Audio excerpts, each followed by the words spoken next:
Good evening, everybody, and thank you for joining us at this regular meeting of the Madera City Council. If I can have a call of the roll, please. Mayor Andrew Medellin. Here. Mayor Pro Tem Cece Foley Gallegos. Here. Councilmember Jose Rodriguez. Here. Councilmember Donald Hawley absent.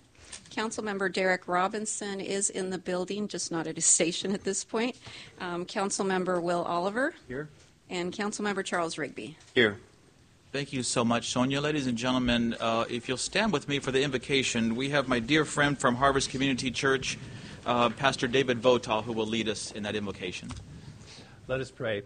Dear Lord, we're thankful for our days. You've been watching out for us. You know all the fine details of our individual lives, and now you've brought us to this room together to do business for the city, and we pray that you would give us great wisdom, you would give us the ability to understand the points of view that will be discussed and all the issues that are before us.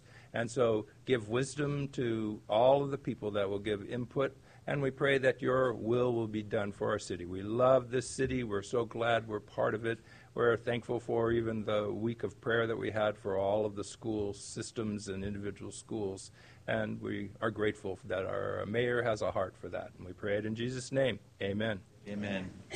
Thank you, Pastor Votaw. And before we do the pledge, we've had a difficult time again in our nation, and I'm going to ask for just a moment of silence for those who lost their lives in Las Vegas, and to pray for those family members to cope with that, please.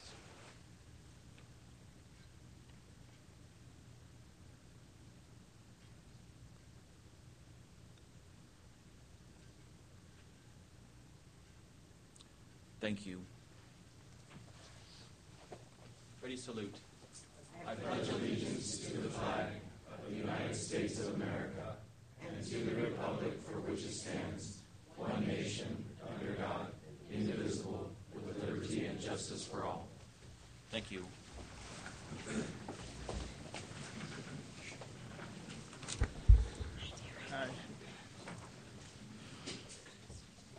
The first 15 minutes of the meeting are reserved for members of the public to address the council on items which are within the subject matter jurisdiction of the council. Speakers shall be limited to 3 minutes. Speakers will be asked to identify themselves and state the subject of their comment. If the subject is an item on the agenda, the mayor has the option of asking the speaker to hold the comment until that item is called. Comments on items listed as public hearing on the agenda should be held until the hearing is open. The council is prohibited by law from taking any action on matters discussed that are not on the agenda, and no adverse conclusions should be drawn if the council does not respond to public comment at this time. Is there anybody wishing to speak under this definition of public comment? Please. Thank you for the time. My name is Corey Valdez. I'm a resident of Madera for the past 27 years.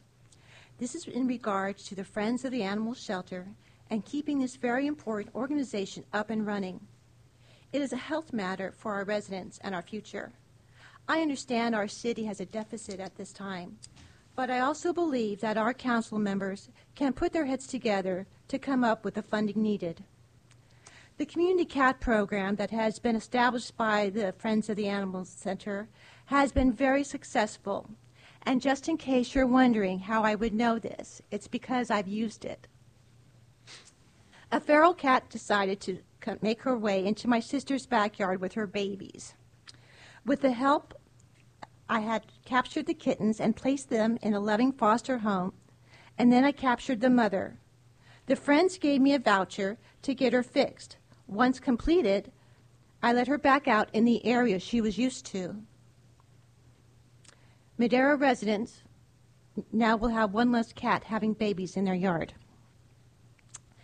After reading the article on Tuesday, September 26 in the Madera Tribune regarding the lack of funding that the Friends are facing, I woke up, and I'm not alone, and we need to take action. Let me give you one example. On that same day, on Tuesday the 26th, on Schnorr and Howard, I saw a stray elderly chihuahua roaming the streets. I was unable to stop. In less than 60 seconds, heading towards Pearl Sheet Metal, another dead animal was on the road. After within a few minutes of driving up towards Granada, towards my work, I saw a dead cat on the road. I thought to myself, now if I was scoping out Madera as a potential business prospect, or bringing my family to our wonderful city, After seeing what I saw on the street, it gave me pause. I would like to thank Councilmember Jose Rodriguez for getting back to me on this matter and listening to my concerns. So come on now. I know you will be able to come up with the dollars needed each month so the Friends of the Animal Shelter can continue their fine work. This is an organization that, with proper funding and the continuance of such compassionate Madera volunteers for this shelter, well, we can make Madera keep going forward.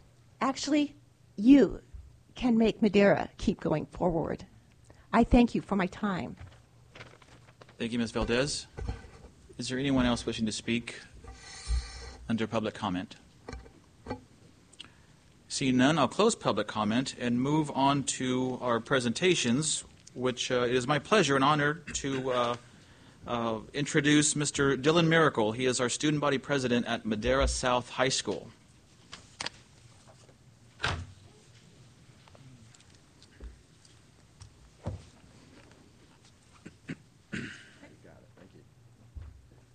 All right.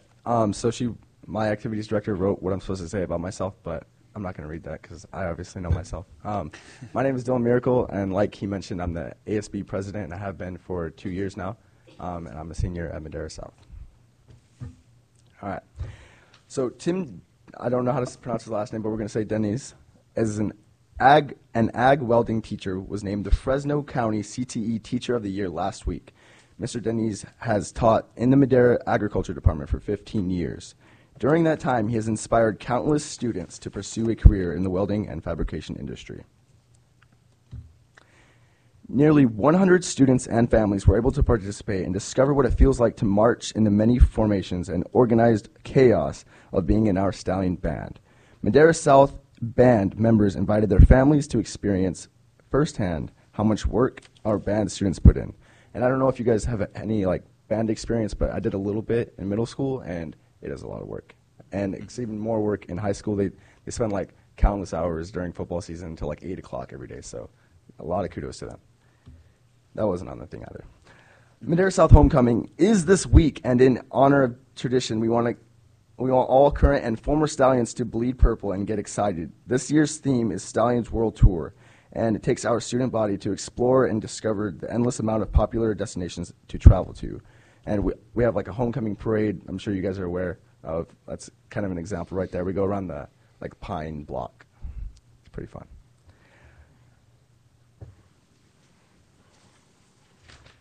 Madera South is proud to announce Jim Hubbard as this year's homecoming Grand Marshal.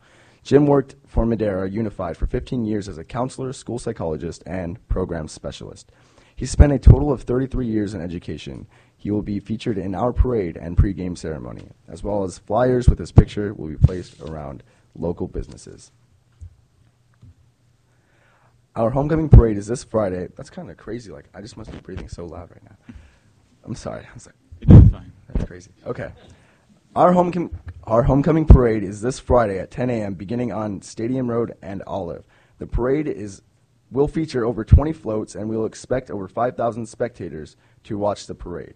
We are excited for that rally that will be after the parade, and the last rally that Madera South High has had went viral with over, I believe, it says 2 million, but that was just the most recent post. We had 70,000 retweets on Twitter, which accumulates to 300 million views. So our last Blacklight rally was really, really inspiring, and it was only 15 seconds of it, so that kind of shows that, I guess, the level of rallies that we do have at Madera South. I just feel like I have so much power with this arrow. It's really cool. Homecoming night will feature our Grand Marshal recognition ceremony, our spirit walk with over 25 clubs, underclassmen royalty, and skydivers bringing in the game ball. During halftime, we will crown our homecoming king and queen. And we have last year's king and queen. Well, king this year because the queen is in Russia. She's from Russia. It's pretty cool, actually. But they're going to be crowning this year's homecoming king and queen. That's our tradition.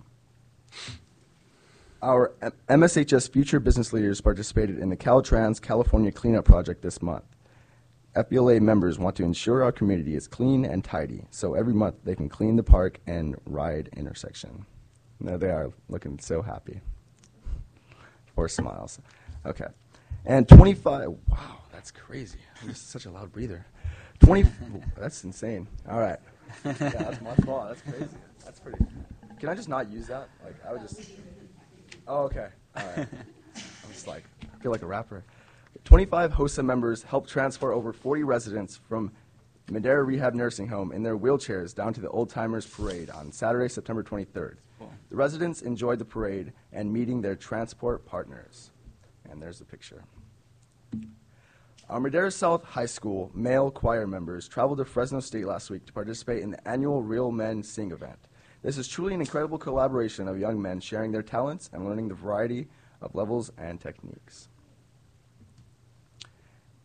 And now for your, that's funny that she put that. And now for your Stallion athletic updates.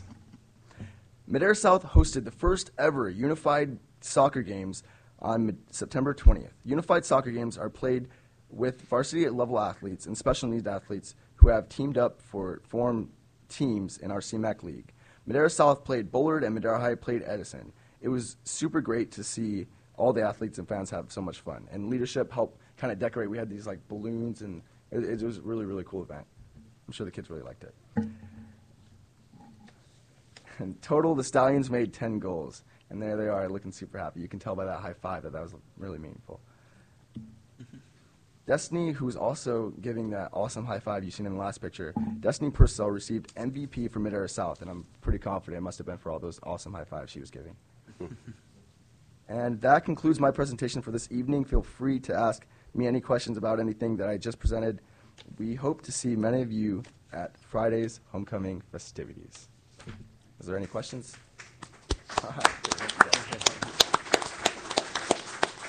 Mr. Miracle, you did an excellent job representing your school. You really, really did. Thank you so much for coming down here, and hopefully it's not the last time we get a chance to see you. But I'm sure the school and the student body is very proud of you. They obviously have a leader in their midst, and if you think that arrow is powerful, you should try one of these. It's cool. It's really cool. But again, thank you. Good luck this week, and we'll certainly try and be part of that tradition of Madera South, their homecoming parade. It's always a lot of fun. I appreciate that. Thank you. Great. Thank you very much for coming down. We have a late distribution announcement. Thank you, Mayor. Pursuant to Government Code Section 54957, members of the public are advised that documents related to the following agenda item were distributed to the council less than 72 hours before this meeting. Under Section C, Item C1, subject matter is introduction of an ordinance rezoning property located on Linden Street. A letter from Evelyn Jones was distributed to the council this evening. Extra copies are available at the podium for members of the public wishing a copy. Thank you. Thank you very much, Sonia. Now moving into our workshop, once again, it is my honor and pleasure to introduce membership from the Community College Center. And I'll save all the introductions for Dr. Caldwell. I will introduce Dr. Caldwell. Sandra, thank you so very much for being here. And in full disclosure, we had a chance to sit down a couple of weeks ago, and I appreciate you asking to wanting to come down here to the City Council and give us an update on where we are on a number of items. So take it away. Absolutely. Thank you, Mayor. Council members, it is a pleasure to be here with you tonight. This is, I think, my fifth time being to Madera City Council, and this is a practice that we want to continue to keep up as we are moving forward in our campus toward a college at Madera Community College Center one day to be Madera Community College. I do have a number of individuals with me this evening who I do want to introduce. They will be speaking with me tonight, and it was very important at this point in this particular council meeting to have these individuals so you could see not only is it the college and the campus working on this, but the full support of our board of trustees, but also our district. And I know that was of high interest to the council. So first, I do want to begin introduction with our locally elected trustee, Mr. Bobby Kahn. Bobby? Yes, absolutely. Trustee Kahn is a true champion for all of the Madera area, and I will tell you that his voice is constant in support of this community and this county. Also with me is our Chancellor of the State Center Community College District, Dr. Paul Parnell. Also with us tonight is our Vice Chancellor of Educational Services and Workforce, and that is Mr. Jerome County, district level. And then someone I want to introduce, because this is the face of our campus here locally. This is really our leadership at our Madera campus. This is our Vice President of Madera and Oakhurst Community College Center campuses, Dr. Claudia Habib. We have a variety of things that we want to highlight and give you an opportunity to ask us about.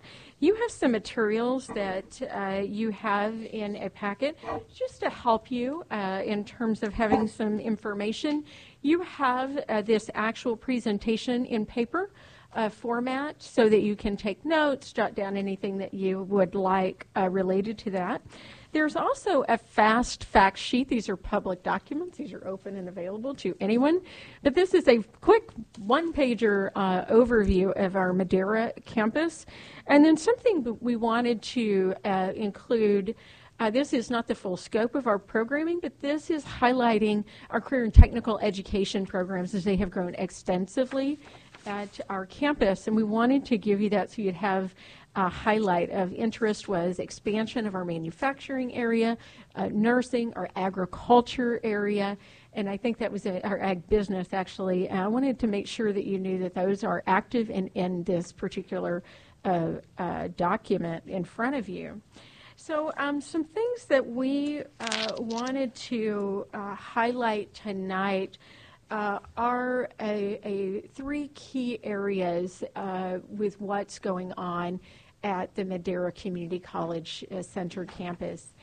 I can tell you, I am happy to report that the progress that we came before this body last year and said we are going to do this, we promised you that we were going to do this, and you said to us, we believe you, but we want to see that actually occur. So we're here to report we have great progress to share with you tonight and our steps. So we are going to be highlighting our trends and growth. I think that's going to be really exciting for you to see. We do want to give you an update on the facilities bond. This City Council, I am very grateful that you publicly endorsed that bond, and we want to show you what is already happening on that. And then where we are on the accreditation process that we had been discussing with you, where we are, what the steps are going to look like in the future. So with that, I'm going to let Dr. Habib highlight this next section. Good afternoon, members of the council, Mayor Medellin. Thank you so much for the opportunity to present. It's really a pleasure for me to be here. I've been with the district for 15 years in different capacities, and it was always my dream to serve for the community of Madera. So I'm really happy and proud to be the Vice President at Madera Community College Center, and again, it's an honor to be here to present. So we have a slide here showing the trends, facts, and demographics of Madera Community College Center.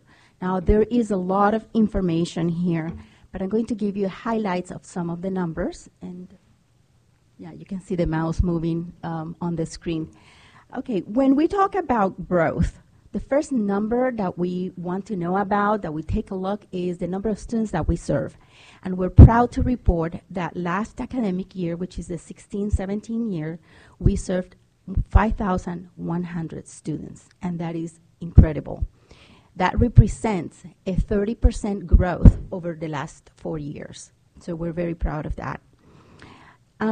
Out of that enrollment, about 2/3 of those students were female, and that is slightly higher than the rest of the colleges in the district, but it indexes, just slightly higher, about 6%.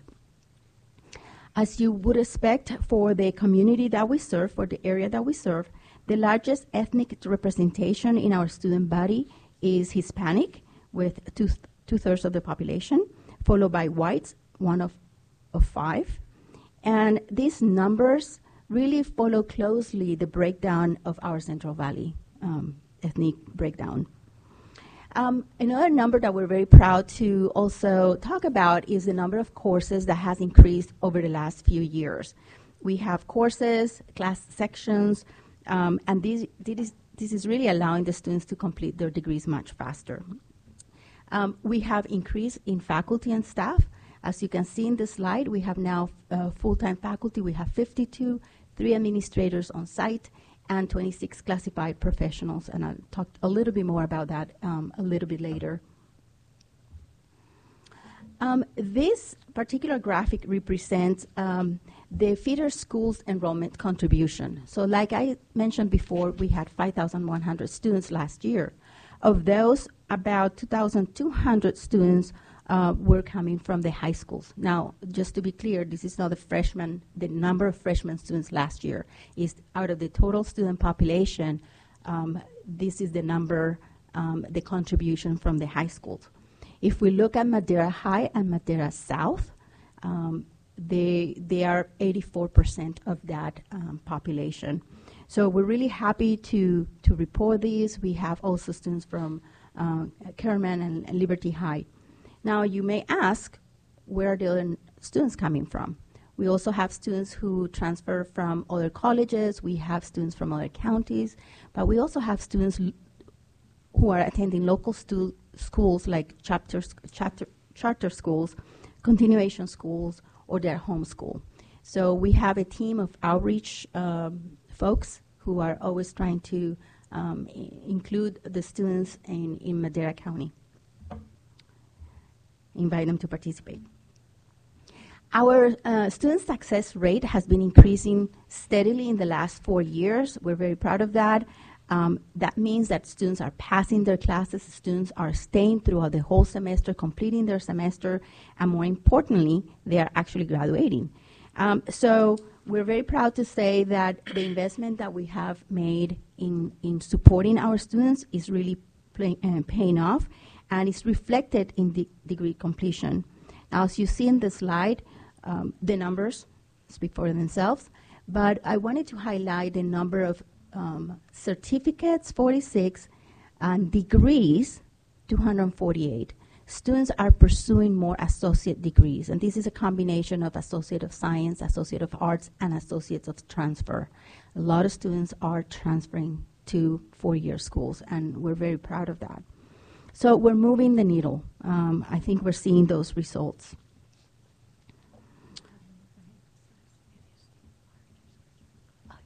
Yes, thank you for, yes, I needed to emphasize that. Last year we had the largest graduation class, and we were very proud to announce that. As you can see, we had 294 degrees, but the number of students who received the awards is the largest we ever had. And some of them received multiple awards, certificates, associate degrees. Now, the commitment that the district and the college has made to support students has translated into a hiring of multiple positions. I let you contemplate that slide that shows you all the areas in which we have hired new faculty. These are not replacements, these are new faculties, and there are so many disciplines. So 22 faculty, that is what is allowing us to offer more classes and expand our programs. There are also more counselors, coordinators who support students also. We couldn't do our work if it wasn't for the staff that is doing a lot of support work behind the scenes. With 11 new classified staff, we're able to expand our services. I mentioned the administrators on site, but one of the most important and exciting news of last academic year was the selection and adoption of the mountain lions as the Madera's mascot. So we're really happy about that. This was a fantastic effort led by the students over 2 semesters, and they brought the recommendation to Dr. Cadwell, and the president of the college. So we're celebrating that. Just note that the logo that you see on the slide is not official, but we wanted to show it. We're working on branding. We're working on a new logo, and we'll be unveiling that hopefully soon. Like I said before, the addition of faculty has allowed us to expand course offerings to students. In some cases, existing programs, we're just able to expand classes, like in the case of manufacturing, we have more welding classes, maintenance mechanic, ag business, and in some cases, we have responded to wishes expressed by students who actually campaigned and requested to have a physics instructor and engineering instructors. We move forward with hiring a physics instructor so we can offer more of the higher level courses, and we're looking forward to, hopefully pretty soon, hiring an engineering professor. And that will put us in the path of having an engineering degree, a complete engineering degree that students can pursue from beginning to end at Madera Community College Center. This is Joshua in the outdoor soil lab. Dr. Habib, I'm sorry, I hate to interrupt. I just kind of want to interject a little bit with that, the growth. When I look at advanced manufacturing, welding, ag business, that's really who the Central Valley is.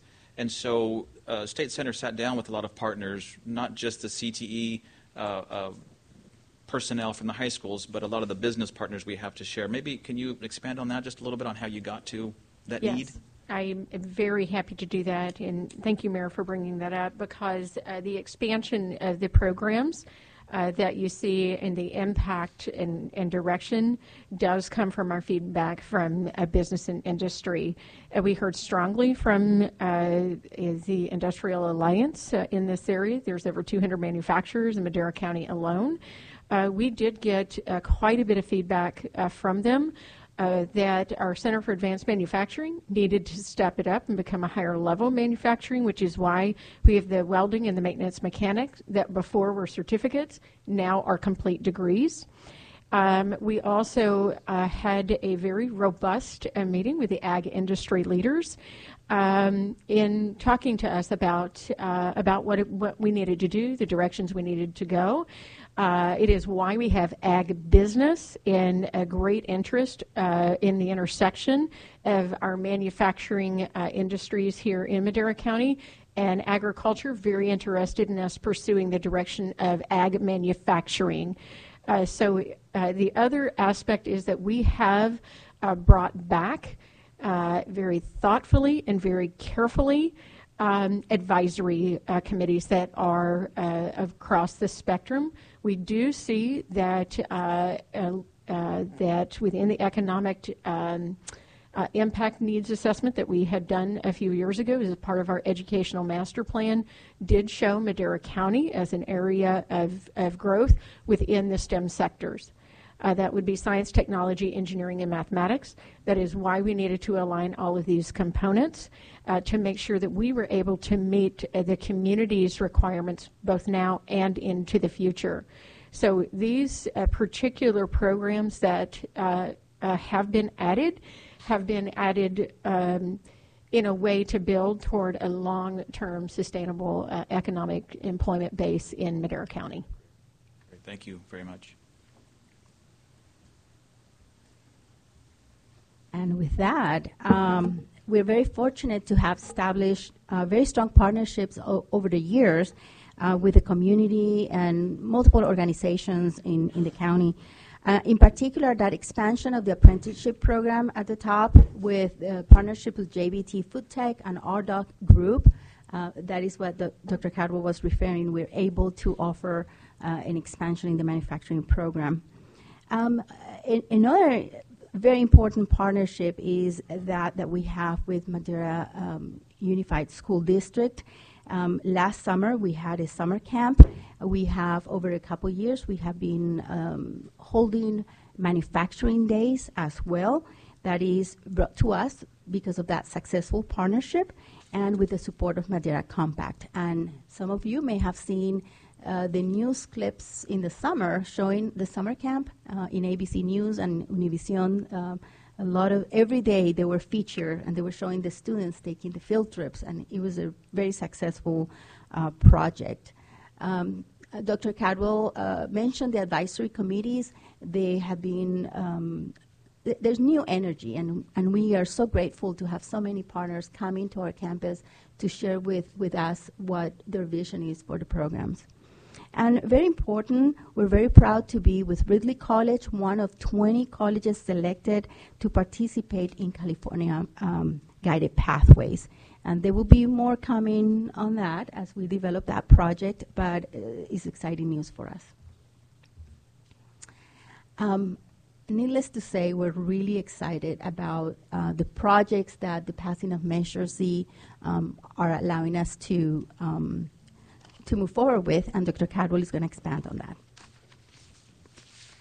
I do want to mention on the California Guided Pathways, you will see more coming forward on that. That is a completion approach. It integrates from high school all the way through, ensuring that students complete. There were only 20 colleges in the state of California that were selected out of 114 colleges, and Ridley was one of those. And one of the exciting things is that we will be moving forward Madera as a college, as a full pathways college.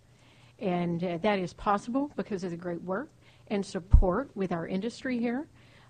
We've asked our industry and our communities, frankly, on advice. They give that to us, and our schools have been extremely willing to support and provide us direction, and that lets Madera become a college as a pathways college. It's pretty exciting.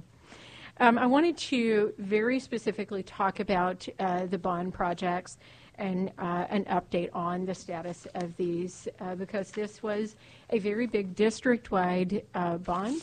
We were very committed when we came to this body and asked for your support, and you gave that to us, but you said, I remember exactly what you said, and it was to make sure we follow through. And I am happy to say that the very first project out of that bond is on our Madera campus, and I'm very, very proud of that. One of the first ones right off the gate, we have the expansion of our Center for Advanced Manufacturing. We didn't know exactly how it was going to go, but we knew that we had to expand our offerings. We did not have enough programs, nor were they to a high enough level. So the first one, we have a working title on this building. We're actually building another companion building. We have our Center for Advanced Manufacturing, which, by the way, has been completely redone and has new equipment in there. And we are building an additional 9,000 square foot building that will have our ag business program, the soils lab, and the additional mechanics lab in there. And so I'm really excited about that. So that architect selection is done. We are waiting the final design, but we do have a picture of the rendering of that building. So that is our working picture of that building, and we're expecting that to come forward really very, very soon. So we're very excited about that one. We are also going to be moving forward with the very large building that is our academic village. This is the one that we talked about. This is where our nursing program will go. Our new learning center will go in there. This is expansion of all of our classroom space. We have an academic village now. This almost doubles that size. So between these two buildings, we're going to have around 30,000 additional square feet.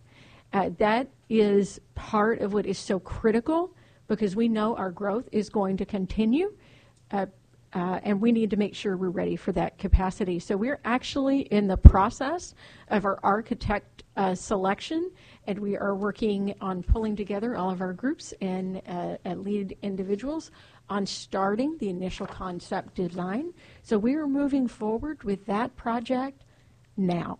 So I'm very excited that we got district support for moving forward, knowing how critical this is for Madera moving forward as a college. Another part of that is important, and while I know Oakhurst is not a part of the city of Madera, is a part of the county of Madera, and it's important for me to bring this point to you. We are also moving forward with a permanent facility in Oakhurst. We are working on, we've just been conducting a site study, looking at different options where that can be. This is important because once Madera is accredited as a college, Oakhurst site will remain with the Madera Community College campus. That's important. It is in Madera County, and it is important for you to know that those really do go together, and we do see them as very strongly. So while we have our mountain lions in Madera, we have our mountain lion cubs up in Oakhurst. So, and that project is moving forward as well. So I'm really pleased to say that Madera County is seeing very positive momentum on the bond projects, and I know that was important to share with all of you.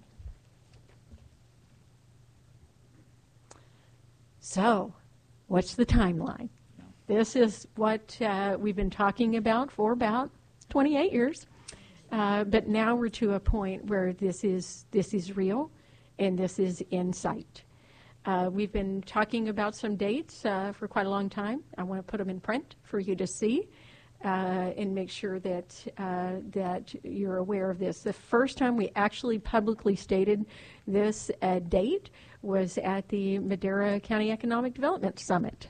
So when we had the opportunity to first publicly announce it, I want to lay that out for you because I know there is some particular interest that makes sure we reach this. While it has been stated before, it has not come to fruition. What's different this time? I'm going to share that with you. We have some guiding documents that are critical so that it is not only something that I say, but things that have been formally acted upon, and they are structurally there. It matters a lot. We have what is called our Vision 2025 for the college. That lays out what does the picture of Reedley College look like in the year 2025, because if we don't plan for that, we won't reach it. So this was something that went all the way through the constituency review process and moved to our Board of Trustees, and it explicitly states that Madera Community College will be in its candidacy. Next is our Educational Master Plan. It's our long-range planning document. It is a required document, but it takes that vision and it actually puts it into action. This is where we used a company, EMSI, in which conducted our economic impact study. It helped us determine also the direction, what's the programming, what is the substantiation for that. It is included in this educational master plan. That master plan, while it has a 2015 date, it takes quite a long time to move through an approval process. I would like to let you know that that was approved by our Board of Trustees with a unanimous vote, 7-0. Then, a next document that's very critical is our brand new strategic plan that is hot on the heels of the district-wide plan, but that has to be operationalized at the college. 4-year timeline of a strategic plan. It is what implements the educational master plan. That also specifically states that we will be moving forward with Madera and its candidacy process within the next 4 years. That also was approved unanimously by our Board of Trustees with a 7-0 vote. The next thing is our accrediting body. That's ACCJC. That's the Accrediting Commission for Community and Junior Colleges. It is regional accreditation. It's California, Hawaii, and the Marianas Islands. We have been actively pursuing increasing the campus's knowledge base on what it takes to be accredited and what it means to be a college. We have put out there, we would like to see 100% participation, faculty, staff, and administration. And we're going to achieve that. Is it already done? It's almost. We got new people. We've got some new people, so that we just hired in the last month. So we will achieve that 100%. We're really, really close. What's important to note is what all the timing is along with that. So we had to set the stage. It is important to know that Reedley College has its accrediting site visit for its periodic evaluation and a team that comes in March of 2018. We have our institutional self-evaluation report. By the way, it was just approved today. in the college body. And it lays out the framework and statement that we do intend to go forward. Our site visit is in March of 2018. It is important because Reedley has to be in good shape in order to move Madera forward. And that is a critical visit. We will have the team will come. They will come to our Madera campus. They will have a group that goes there. We will get those results in summer of 2018. So March they visit. Takes a while to get that report done. Has to go to the commission's body. It has to take action and then comes back out to us in a public format.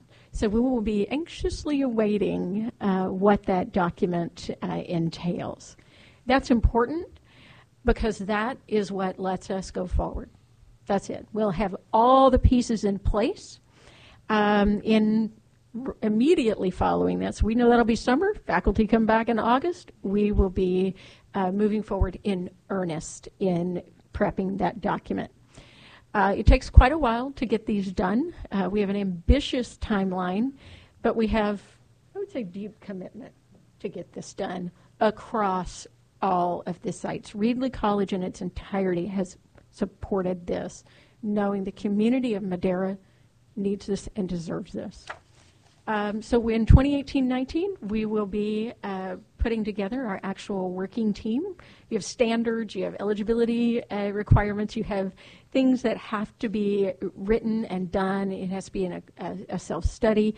We will be looking at data. We will be conducting a needs assessment study.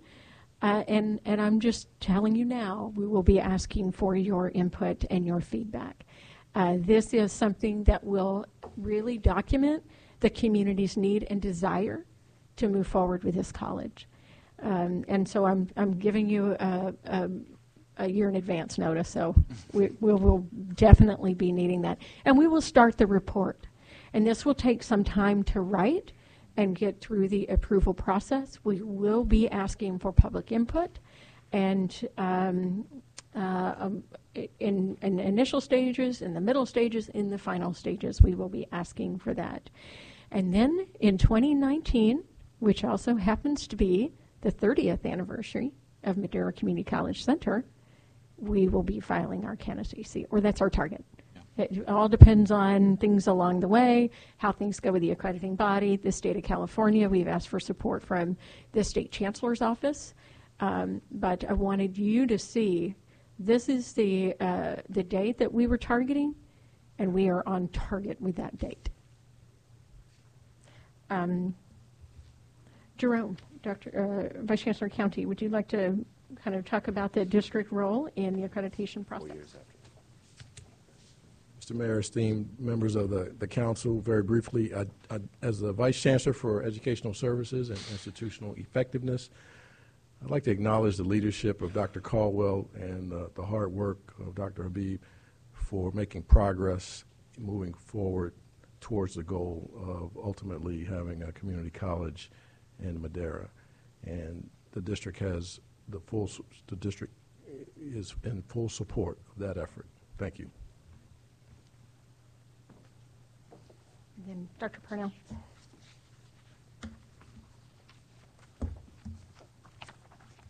As you can tell, Dr. Caldwell has things pretty well organized.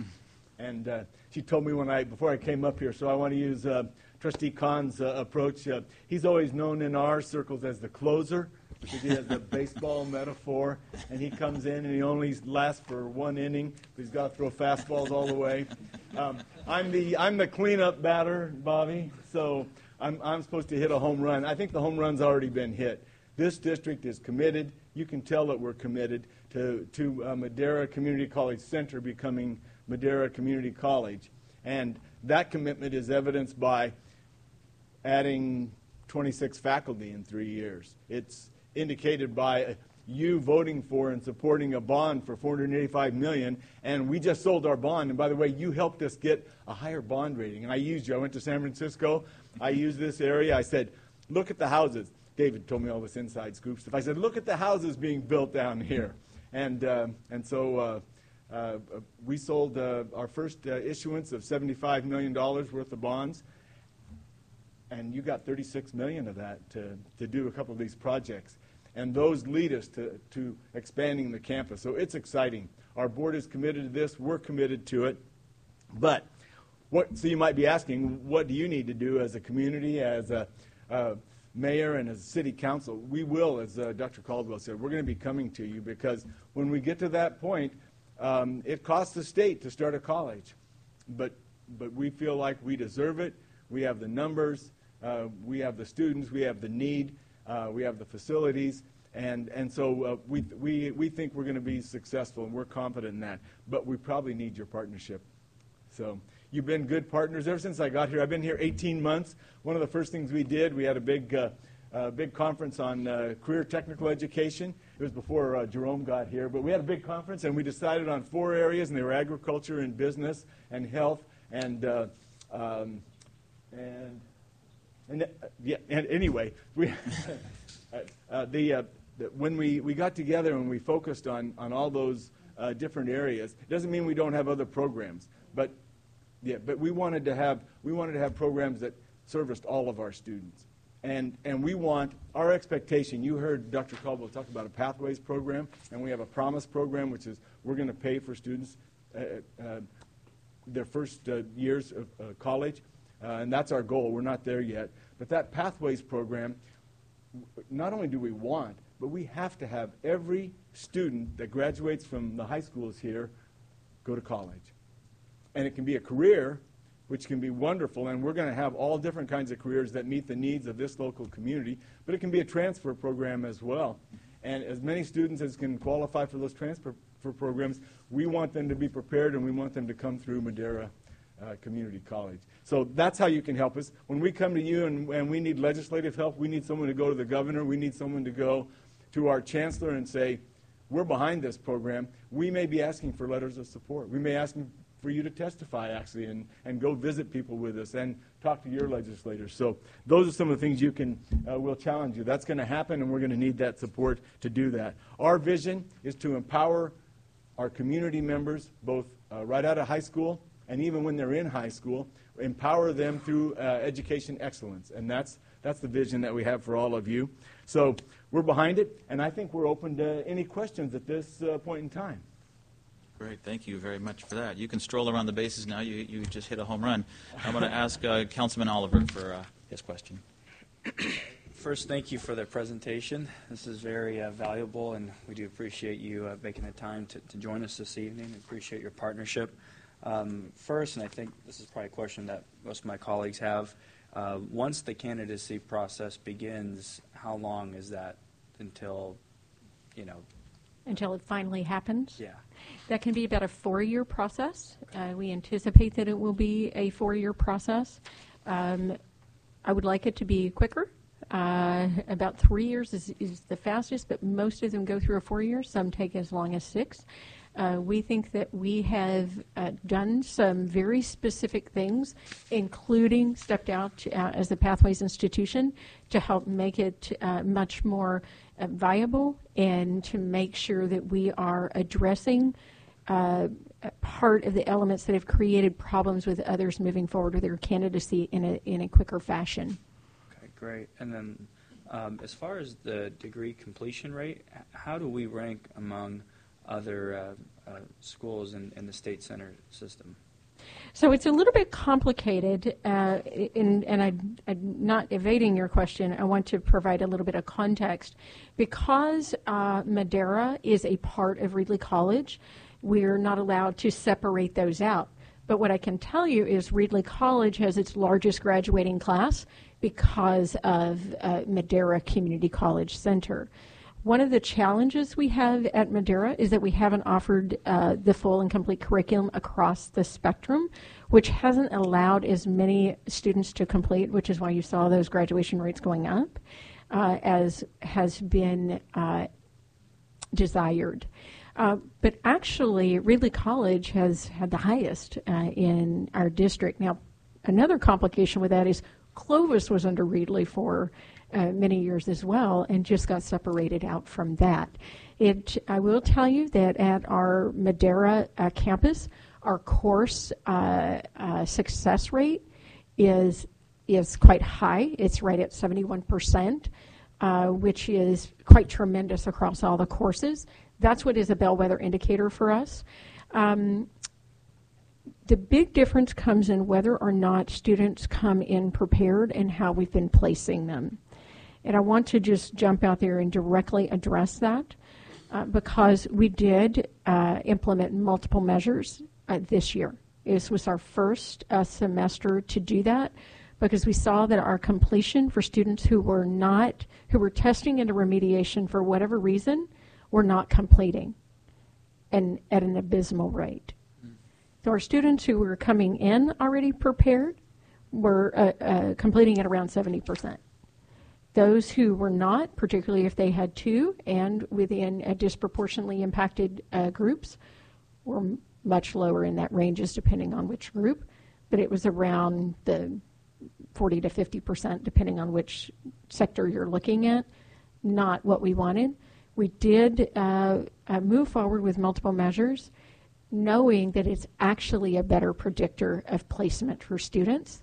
We will see, we will find out exactly how that works because this year we did it. I can tell you it had a 22% change in how students were placed in courses, and those actually at this point in mid-semester check are going very, very well. So not what we want, but as a college, high, comparatively speaking, but not high enough. Thank you. Councilman Rodriguez. Yes, thank you, Mayor Medellin. Dr. Caldwell, thank you so much for your presentation. I'm very pleased to hear that you and your team are actually doing great things here in Madera. I did have a question in regards to their presentation in regards to the trends, and I think this question might be more for Dr. Habib in regards to the demographics and the attendance. Yeah, there you go, that slide. Following that slide. You have Madera High at 1,075 and Madera South at 782. It's my understanding that Madera South has probably 1,000 more students in there. So the question that I'm going to ask is, I mean, I know you probably wouldn't have this answer, but I mean, maybe it's a question for the district, but why is it that more kids at this high school are not attending the college system, and do we have some type of outreach program specifically for these high schools? I attended the adult night over at Furman yesterday, and I know Mr. Rivera was there, and obviously he was there trying to get the kids prepared for college, but is this something that we do also at the high schools here? Yes, so we have, I can answer this in a couple of ways. We know that there is a deficiency there. We wish to have more students from Madera South. We're working closely with Madera Unified. We had a meeting, in fact, this morning, seeking ways to increase that attendance to the college. Tomorrow, we're holding at our campus a high school counselor conference, and all of the counselors for the high schools in our area, in our service area, will be attending. We're going to give them an update. We want to make sure that they know how much our program offering has grown. Perhaps we have not done that in the last couple of years, so there's enough knowledge of all these possibilities. We have increased access to more courses and programs. So we're working on those activities. We have an outreach team that is also working closely to go visit the high schools, make sure that they have the information, that they have the matriculation process. So I think our numbers are going to increase. Thank you. And just to follow up, so is there a specific trend, some indicator that states why these kids are not wanting to participate in the college system, being that the numbers are much higher, but yet attendance is much lower? Is it that more kids are graduating from high school and attending a four-year degree? They just saying their college career is done there? Is there any information, data that can show? Related to Madera South, I wanted to just chime in here a moment because I sometimes we have to address what it is we weren't doing.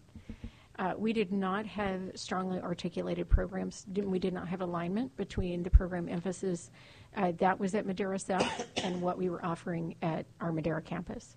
That's part of what we had to rectify. So I just want to be very direct in saying we did not have the kind of programming in full scope that was needed for the Madera area. It is why we have done such program expansion. While we did have outreach, we did not have a strong network across programs. We actually have a person who is going out there now.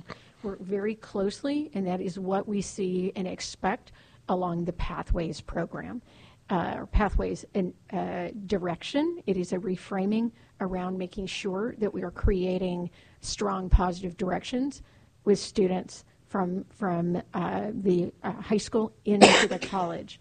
They were going elsewhere because we didn't have the kind of expansion that we should have had, but we have it now, and that's why we're seeing a very significant uptick.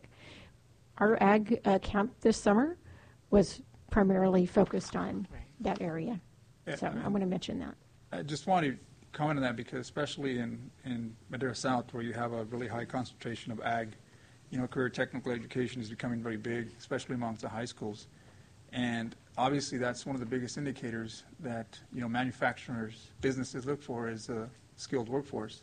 So when I see these numbers, and I know that the numbers are higher in this high school, then it's alarming to see that a lot of these kids are not attending and taking advantage of these programs that you offer.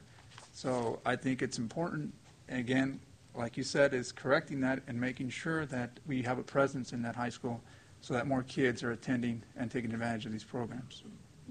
But thank you. Appreciate your collaboration. I appreciate your presentation. Thank you. Councilman Rigby. Thank you so much. I value this presentation greatly. Dr. Caldwell, always a pleasure to see you. It's there's several things that I'm excited about tonight to have heard. One is, again, that introducing Dr. Claudia Habib to Madera, because when I heard she left Reedley, I was nervous, but then I was told she was in Madera, so I got excited, not just because of your professionalism and you're great at what you do, but my sons love you, so if I ever need a babysitter, you'll be able to come and maybe watch my curly-head boys. The other thing I was really excited about tonight, Dr. Caldwell, was your transparency with the process in which we're about to enter into to get accredited, and that's something that I appreciate. I'm sure the constituents of Madera are going to appreciate. I know that several have echoed, man, it's just been forever, and it feels like it's going to be forever, but tonight I'm leaving with a little bit of hope in my mind and in my heart that we're like you said, we're close. We're very close. And I appreciate the board's willingness to get behind this. And Dr. Parnell, I'm glad that you, amongst others, have realized that, there's dirt to be moved in Madera, and we were able to, I'm grateful that those bonds that you sold early will help to support the projects that we want to see happen here in Madera. One of the questions I do have, though, Dr. Parnell, is with Measure E funding from 2002 and now with Measure C funding being made available, how close are we to what you said would be a first priority of a new police academy? Yeah, great question.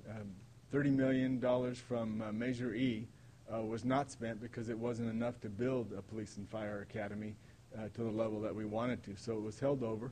We were fortunate to, with all of your support, to get the 485. So now we have 515. But of that, at least 60 million is dedicated towards police and fire. We right now have groups of the Police Chiefs Association and the Fire Chiefs Association have actually made a trip with some of our faculty, and most of our faculty are local police and fire people, as you probably know. And they made a trip down, I believe it was to, I want to say Allen Hancock, where they have a big combined police and fire. And they visited, excuse me? That is correct. Yeah. And they've also visited another site. So that group of people are just now looking at what do we want. And that's what we've done with some of the projects that probably frustrating the voters, but we didn't have to do that in Madera because we already knew what we wanted. It doesn't mean we're not going to do great planning, but we already knew where and we already had the land. We don't have the land yet for the Police and Fire Academy. Our Police Academy is on the Fresno City College campus. The Fire Academy is in terrible conditions down on our Career Technical Center down in Annandale.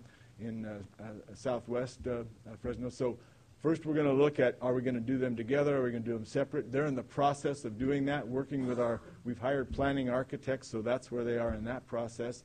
And then we'll figure out how much land do we need, depending on, are we going to do them separately, or are we going to do them together? And then we'll pick those sites, and we'll get some good deal on the land, and then we'll go into the design of the particular academies.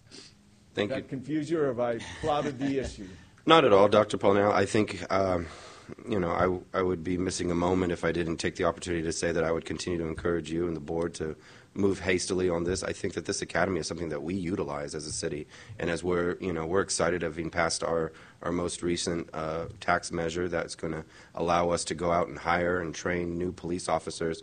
We want to get these boots on the street as fast as possible, and your programs are going to help us to get the best academy members that we can get into a city that needs them greatly. You're exactly right. We have great police and fire programs, and if you go to any of their graduations, they are producing just high-quality people for all of our police departments, sheriffs, and even some of our college police people. So we're proud of that, and the fire as well. But I would say on the timing, and part of that has to do with when you do this planning. So this will actually, in honest, straightforward truth, we've sold $75 million of bonds. It is the police and fire are not in that first group. We're doing these projects in Madera, and we're doing some projects in West Fresno, and that's that first $75 million at this point in time. We'll figure out the what, and then we'll figure out the land, and then we will, in probably our next issuance, probably be over 150 million, I'm guessing, for the next project. But because what you have is you have a 3-year window, and you have to finish 85% on these bonds. You have to finish 85% of the construction work with it, or else you pay a penalty. So, I understand. So that's kind of it's probably the police and fire will probably be about 4 years down the road, I'm guessing. Thank you. Any other questions? Dr. Caldwell, thank you so very much for bringing your team. And as Councilman Rigby said, the transparency is certainly appreciated, and the information you bring us. But I think more so understanding the value of a relationship and a partnership. And so as you continue to inform us so that we can be your advocate, so we can get that information out to our schools, it's going to be better for everybody. And just, if I can, just to Councilman Rodriguez's point, I think in the past couple of years there has been a changing of the guard and from State Center as well as Madera Unified, but they recognize the fact that there's less number of kids from Madera South that were attending, and simply by a poll and asking the kids and the families, ride and transportation was an issue. And so at MCTC we're trying to find ways to actually have a better bike path or widen the roads out there, as well as we kind of tried to get the M line off the ground. But with the help of Mr. Tooley and a few others, we were able to increase ridership from our own MAX system to get some kids out to the campus. It was kind of sad to hear that for something as simple as transportation, some of these kids just were not even signing up for school. And towards the end of this month, there's going to be another partnership with Madera Unified and the parents to offer lots of information from the State Center, as well as jobs and things like that in our county. So, yeah, very good question. As we continue to reach out, but to actually put some resources to it so we can get these kids out to the State Center, it's going to continue to be a great relationship. Transportation does come up at every student session that I host every month. It comes up every month, right, and it has for the last 5 years. These are families that work very, very hard, but they sometimes only have one vehicle, or they leave before the sun comes up and then they'll get home until the sun goes down. And so it is sad to hear that that's the only reason, but the value you get from this education, and actually the parents want it. The parents are not refusing it. We're just trying to figure out a way, some way to get these kids to school. But I know you recognize that, and we're working diligently to try to continue to do something about it. I'm glad you brought that up, because that is across our district. We're 5,500 square miles, and our students, I mean, we have 3 colleges and a center here, but it's a long way to go in our community. So you're right on target. We want to partner. We'll continue to work together. We will. Thank you so very, Well, very much. thank you, and with Thank that, you. I want to say go Mountain Lions. That's right. Yeah, yeah. Thanks again. If I could just have one more comment? Of course. I just wanted to let you know that anyone that has a master's degree or a certificate in a certain area, that Dr. Caldwell is recruiting. I've already identified your chief planner, Professor Robles, is a card-carrying potential to be a faculty member at our Madera campus, and the chief, I think, is in line too. So we're here recruiting. Thank you. Thank you very much. Good evening. Moving on to our consent calendar. Is there any council member wishing to pull any particular item for further discussion? Yes, Mr. Mayor, I'd like to pull item B4. Is that clarify? I wanted to get a question clarified there, please. Okay, item B4. Any other council member? Seeing none, I'll entertain a motion for action on the rest of the consent calendar. Mr. Mayor, I move to approve consent calendar as presented, excluding item number B4. Second. It is moved and seconded to approve the consent calendar, excluding item B4. All those in favor signify by saying aye. Aye. Any opposed? Motion carries unanimously. Councilman Rodriguez, item B4. Yes, thank you, Mr. Mayor. David, question in regards to the, I know that this contract had come before us here before, and I thought we had already had approved it here, but also in comparison to what the U.S. IT Solutions had regarding their fees or their rates for their positions there. I noticed that on the specialist 2 and others have not available. I mean, is there a reason why the difference of rate is so high, much higher in this particular? I believe there is. It's I don't know that we can know exactly. How do I say this? IT Solutions completed the process. They obviously were the lowest bidder. We were excited to see those low prices. However, they have not been able to provide us any candidates. We don't, honestly, we just don't think their numbers are factual. They're very experienced in other areas of providing temporary service, but they're sort of new into this area, and I don't believe their rates are going to yield anything. We'd love to get those rates, but Realistic. they're not able to provide us any candidates so far. So in essence, obviously, the rates are a lot lower than what anybody's willing to take at the time.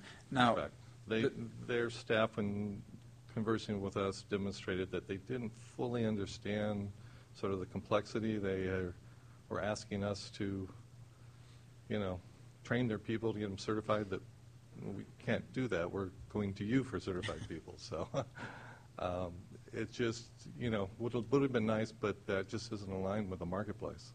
and so assuming that we won't use the IT Solutions and we move forward with Water Talent, what if we have the same issue with Water Talent? Then do we move on to that third bidder as well? Are we going to, in the future, possibly see a I don't believe we have a third bidder. Well, the Perfecta LLC? There was a third in our report. They weren't responsible. Okay. They had some problems. Okay. Just meaning to say, if we're looking for these poor candidates, Right. are we going to find them here? It's difficult. As we've discussed in the past, getting certified operators is hard. We have used Water Talent in the past, and they have provided us under a purchase order agreement, not a full agreement like that we have here. We have received one individual. He got a permanent employment in a jurisdiction south of us here, so we've lost him. They have a candidate that they want to put forward to us already, so we know hopefully we'll get at least one. We have obviously more vacancies than they currently can fill. Hopefully as they find people, we will be able to utilize them. It's a difficult market, and it's not likely to get better real soon. We have filled the 2 operators and training positions, and we hope that process will help, but that takes time. That's a year program to get them certified. But it's the best thing we have out there right now. Okay. And, just again, I just wanted to clarify, assuming, we have this U.S. IT Solutions contract now, and obviously their rates are too low. We won't be able to find anybody there. But nevertheless, it was brought before us because they were the lowest bidder. Right. And Okay. The IT Solutions is still a viable contract. If they can find somebody, we'll take them, assuming they're qualified. So they're not out of the game. We simply, when we make a request, because they're the lowest bidder, they receive the first opportunity to fill that. If they can't, and then we go to the next bidder, and hopefully they have somebody. Thank you, Dave. Appreciate your response. Thank you. Thank you, Councilman. Any other questions on item B4? Seeing none, I'll entertain a motion. Move to approve item B4 as presented. Second.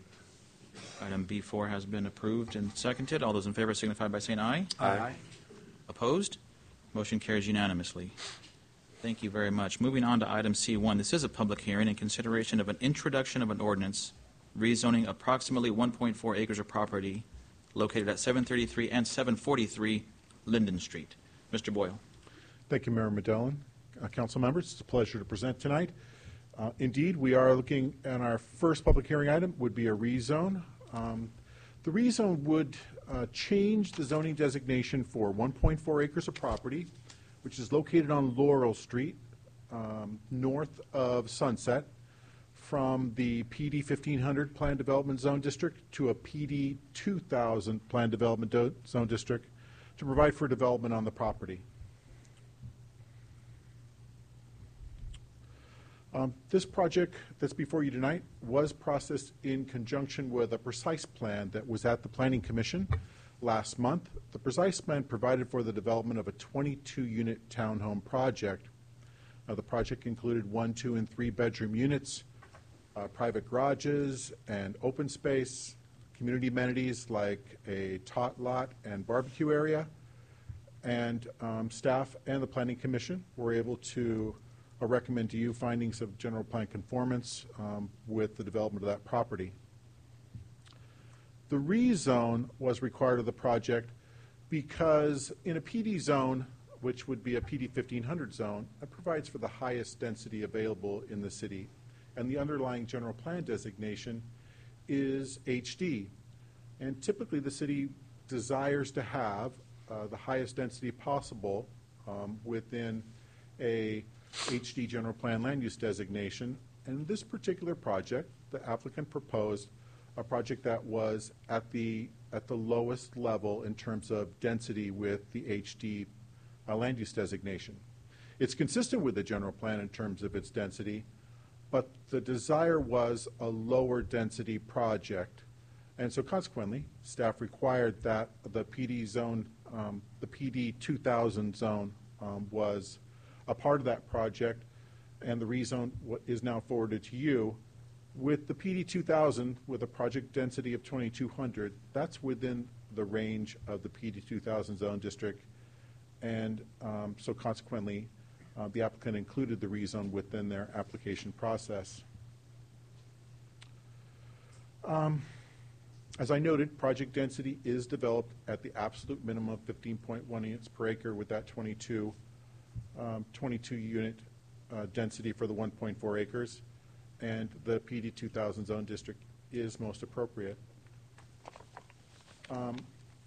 There was one opponent in audience at the Planning Commission at the September hearings, and you received in a late distribution a letter of support that was brought forth. The opposition came from the property owner to the immediate south, and the letter of support comes from the owner of the project parcels themselves. The issues for both the opponent and the proponent are related to density.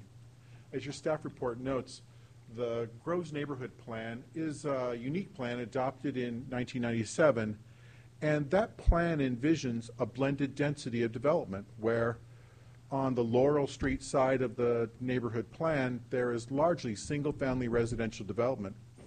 But on the Linden Street side of the of the neighborhood plan, most of those parcels are high-density residential development that mimic the original PD 2000 that was applicable to this property prior to the application for rezone.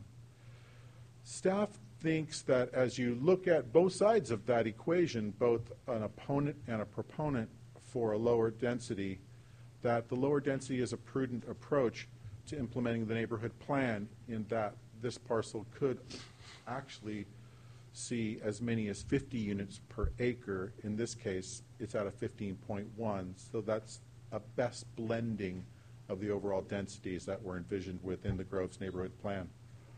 And with that said, staff and the Planning Commission would recommend that the Council, after consideration of public testimony, introduce the ordinance rezoning the subject properties.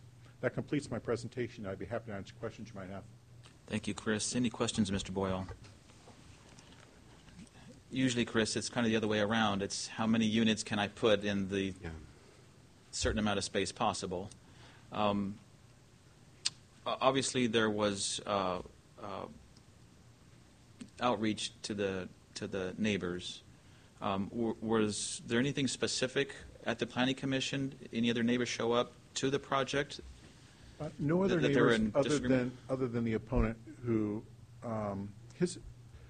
this is a neighbor who to the south who's lived on that property for an extended period of time, and for a long period of time the Groves has taken on more of a rural residential character.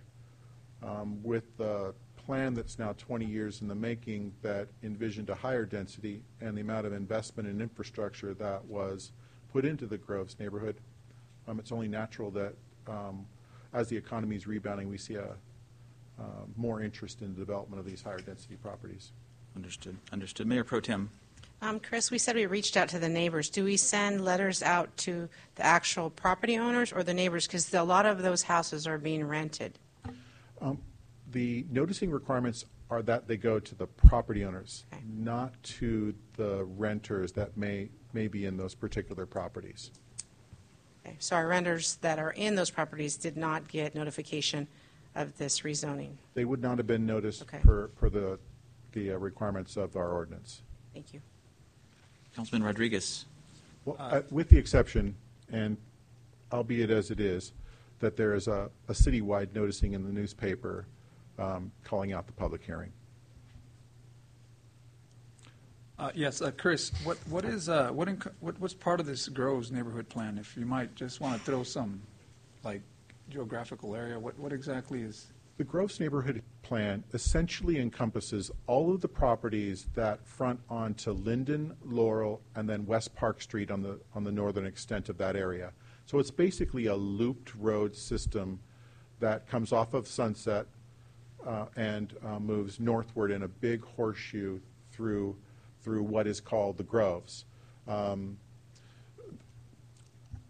The best way to describe it is, in a way, that the opponent who was in public hearing described it that once upon a time it was like a grove, where there were mostly rural residential, low-density types of development there, single-family homes and the like. Over time, you've seen the Laurel Street side build out with mostly built out with single-family residential. But on the Linden Street side, where all of the multifamily is proposed as part of that plan, you see still pretty much the same landscape that was there in 1997. So that's the general area, basically the areas that are all the parcels at front of those streets as noted. And I'm sorry, I think I heard you say, and what's going to go in this 1.4 acres is 20 units in fashion like townhomes. 22 units. They are townhomes. They have. It won't be a gated project. It's very difficult to add a gated feature on a smaller parcel such as this because of the dedicated space to do that. But there will be garages. Those garages will be accessed by automatic garage door openers. There's the project meets all of the parking standards applicable to even an R1 residential type of project. So there's 2 units. There's 2 parking stalls for all 2 and 3 bedroom units. There's 1.5 parking stalls for every 1 bedroom unit. And plus there's an additional inventory of visitor parking as required by our zoning ordinance. And at the same time, we think it's well designed. It has a playground, barbecued features, as well as some private open space in rear yards for the lower floor units. So I think there's a good utilization of space. They maximize the utility on the site, but if they wanted to go higher, the ordinance would have provided for that up to a substantial number of units per acre. You know, actually, I think it's a great idea, and I'm glad that this is coming forward to the commission, and we're approving this. As a matter of fact, I take that road there with my kids, and we bike, and quite frankly, in that open space area, I'm going to see about 50 cats there. So hopefully this will alleviate some of that. But, yeah, that is a problem. I'll tell you that. I do see that quite often. But, yeah, thank you. Thank you for the answer, Chris. Thank you, Councilman. Thank you, Chris, very much. This is a notice public hearing, so I'll ask at this time if there's anybody in the audience wishing to speak on this particular item, whether it be for or against. Please come to the podium and state your name and address. Seeing none, I'll close public comment and bring it back to the council for any further questions or discussions. If not, I will ask for title. Thank you. Introduction of an ordinance of the City Council of the City of Madera amending the official City of Madera zoning map to rezone approximately 1.4 acres of property located on the east side of Linden Street, 733 and 743 Linden Street, approximately 650 feet north of the intersection of Linden Street and Sunset Avenue, from the PD 1500 Plan Development Zone District to the PD 2000 Plan Development Zone District. Mr. Mayor, I move to waive further reading and introduce. Second. It has been properly moved and seconded to waive further reading and introduce this ordinance.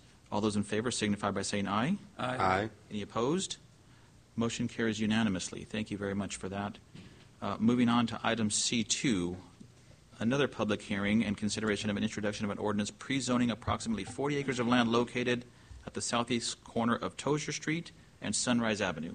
Again, Mr. Boyle. Thank you, Mayor Medellin. Our second item on tonight's public hearing agenda is a request for general plan amendment and rezone or pre-zone in advance of an application for annexation, which provide for an expansion of the county campus.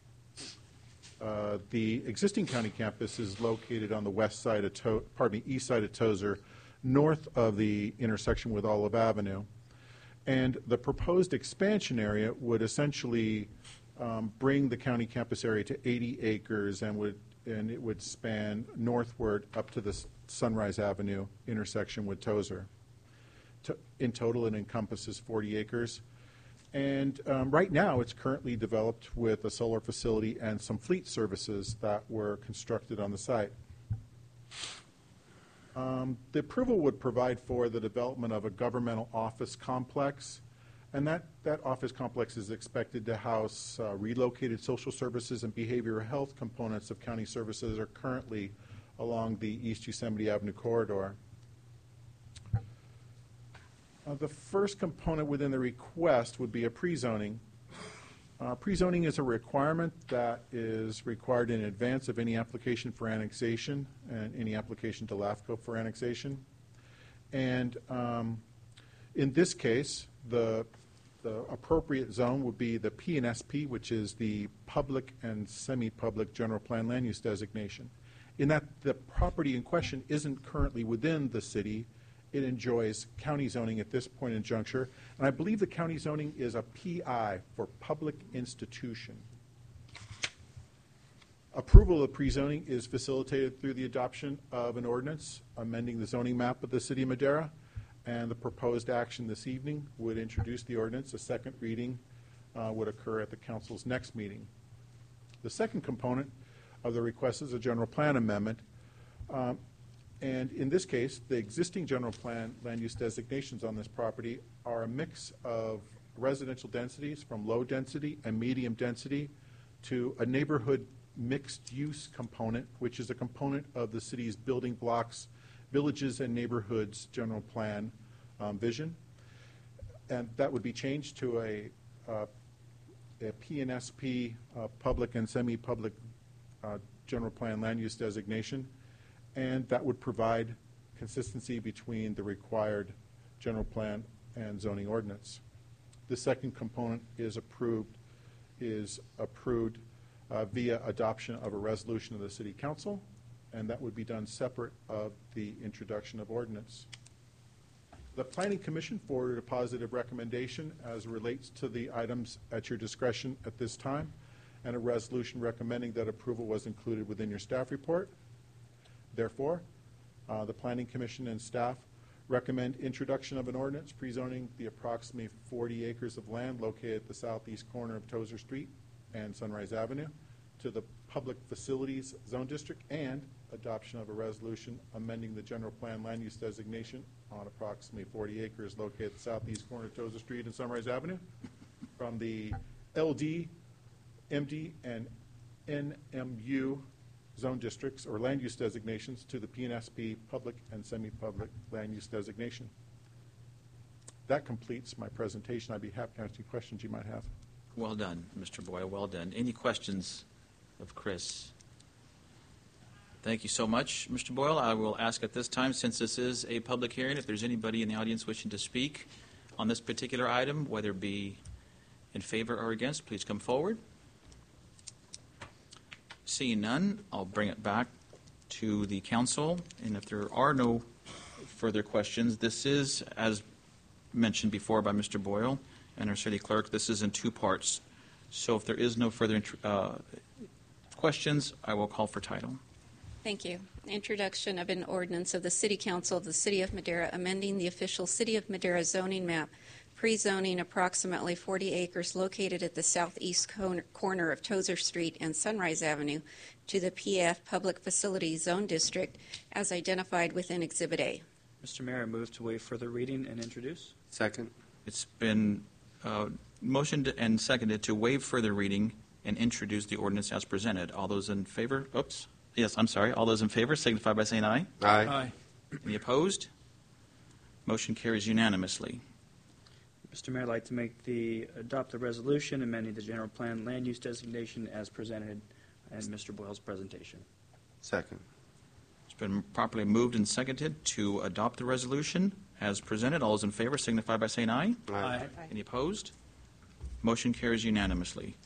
Thank you very much. Moving on to item C3. This, too, is a public hearing in consideration of a resolution establishing fees and charges for functions in accordance with the Madera Municipal Code. Mr. Merchant. Thank you. By my count, this is our third time in 2 months having the opportunity to look at fees in the Development Services Departments. At this point, to back up just a half a step and talk about where we've been, the August 16th meeting was the first time that we looked at fees after the adoption of the budget, at which point the full cost of providing services was reviewed. We came back a little over a month later at the September 20th meeting and looked at some of the alternatives, and a full cost recovery fee schedule and an alternative fee recovery target fee schedule were reviewed. And at September 20th, or at that meeting, you provided direction to proceed with the fee schedule that's now in front of you. And that includes building and engineering departments presented at 90% of cost recovery, and the planning department with a general target of 75%. We've been through this before, but for the folks that might be in the audience that are curious, fees are calculated by starting with the full cost of providing a service. All of the time and materials that goes into a process are calculated, and then a cost recovery target can be applied. That can be anywhere from 0 to 100%, and you multiply the full cost by the recovery target, and you end up with a fee, and that's what we've done in each of the instances here. We looked at a number of background pieces over the last couple of months, and so I'm not going to review all of that. And in fact, the fee schedules that are in front of you are the same ones that were reviewed as part of your packets at the last meeting. So I'm going to call out a couple of things in particular, both in follow-up to a couple of highlights from your last meeting, as well as a couple of new items that will take just a minute.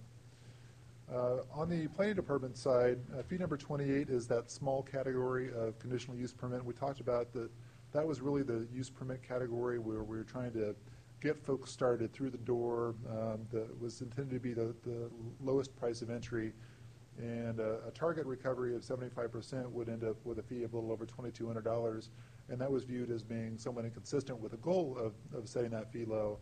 And so we talked about using the scalpel to craft a right-size fee. The fee that's recommended would go up from $1,327 to $1,650. That's roughly a 25% increase. The appeals of project approval, so that's generally, again, if a planning commission takes action, somebody who's aggrieved by that or wants to appeal can take that to your council. The price of appeal is currently at $605, and we're recommending that it stay just right at $605 to keep that barrier of getting in front of you as reasonable as possible while covering as much of our costs as we can. There are a couple of additional fees that I want to run past you. Each of the three fees on this page requires just a little bit of attention. We're recommending the approval of a development agreement application fee. The development agreement ordinance for the city says that this fee will be established by resolution of the council, but we've never done so. And even though we've had a fee schedule adopted a couple of times since that provision was created, there's never been a fee in place. So our recommendation is to set a fee of $74.70. That's the same as, I think, a general plan amendment, which requires a similar number of visits, and the scale of analysis is about the same. The important note there, though, is that we're recommending to put this right into the fee schedule, that if a development agreement is approved, the council can choose to reimburse the applicant the cost of the application fee. The theory is that it's a ton of work for those that have been anywhere near it on subcommittees or having reviewed those matters in the past. It's a huge amount of work to get there, but the idea generally is if we go to the final process of approving a development agreement, that's typically because we're trying to incentivize and get a project in place. So it may make sense to cover our cost on the front end, but to recognize that incentive value on the back end with including that back to the builder or developer. The fees 44.1 and 2 relate to community facility district annexation. This happens once in a while when we get new subdivisions that come in or new multifamily projects. All of those projects by city policy annex into the community facilities district that's in place. That basically creates an assessment that bridges the gap between the cost of providing services to new development and the tax revenue that's generated by that new development. So it's roughly, my staff know what that number is exactly. I believe it's about $400. Started out about $311 in 2005. I think it's about $400 a unit, a single-family unit now. So as each project comes forward and is approved, it needs to annex into that district. We use a consultant to facilitate that process. We have an old agreement, the original agreement, with a firm that doesn't exist anymore. And we've been able to just scrape by with exercising that old agreement. But both the city's cost and the consultant's cost have gone up since 2006 when it was established. And we're looking to recognize that and not try to just skate by with paying the consultant a 10-year-old fee. So those are recommended with the city's administrative cost to go up from $500 to $1,355, which is the most comparable existing entitlement. And just to recognize that the consultant cost will likely have to go through another qualitative or at least competitive bid process of some sort to get that price that we offer to builders and developers. Any questions about that? That's kind of a different one. Thanks, Dave. Any questions on that so far? I think one more, two more. Special events permit fee, currently $25. We're recommending that it just go up $5 to $30. Again, that was a price of entry, block parties and the like. So the recommendation is to keep that low. And finally, the question of landscape plan review. You'll probably recall that the state law changed a couple of years ago and required the city to approve landscape plans and ensure that they met the water efficient landscape requirements of the state. At present, the only way to recover those fees is to apply a generic hourly rate to the work that's been done. And because that's not been easily applied or transparent, it's not generally charged. And that is, honestly, it's a significant amount of work, and it's costing the city a fair amount of time to implement without any fees coming back. So the recommendation here is to now recognize that as a specific activity that needs to occur under state law, and to have a transparent fee that is applied to those that are using the service. Of note, the single-family residential fee of a total of $110 roughly, that's not necessarily something that every home pays that full $110. A model home, let me go back up a little bit. A typical builder is going to have maybe half a dozen models, and they're going to go through the master plan process to get those model homes approved through plan check once. And they'll do the same thing with the landscaping. And so we're not going to charge a plan check fee for every model landscaping plan that's approved in the production cycle. So folks coming through and saying, I'm building model A of this development, they're not going to have to repay that fee. They just pay the $40 inspection fee. And if they build that in phases, David, assuming that they build it in phases, would that be the same? As long as the model landscaping plans don't change, then they would just pay essentially the production scale, production value of that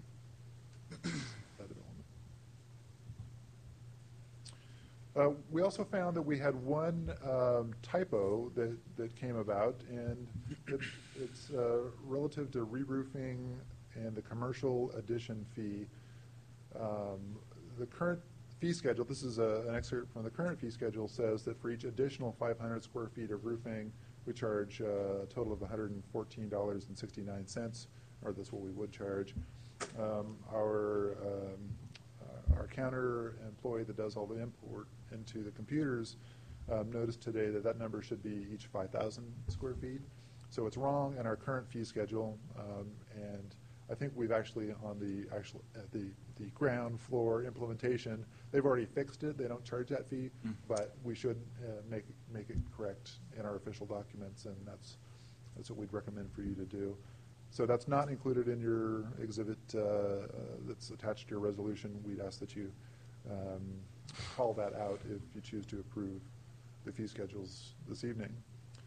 So our recommendations are to conduct the notice public hearing, and then adopt a resolution approving the development services fee schedule, include that correction to the commercial re-roof square footage increment, and would also note that the new fee schedule will become effective in 60 days, which would be the first week of December, unless you choose and insert an alternate date or time period into the resolution. And that is your prerogative. Our observation has been that we've been behind a little bit on fees, and the sooner we implement those, the better we are financially, but to any degree, whatever you choose in terms of the implementation date is your choice. Thanks, Dave. Any questions of Dave regarding this report? Yeah, if you don't mind. Of course, Councilman. So, David, being that this will be implemented in 60 days, so assuming that I was a person that wanted to permit, how much more would I be looking for to do, I don't know, say, just to add a dwelling, or not a dwelling, but add a room to a home or something like that? You know, do we have any type of announcement? This will be out somewhere. I'm assuming that people will know that, hey, in 60 days, new fees taking effect. If you have anything coming, this will be the time to do it. I'm not sure if that's, obviously, as a city, you want to try to capture the most fees that you can and recover. But, you know, are we also letting our public know that, hey, as of this date, your fees will increase? So, right.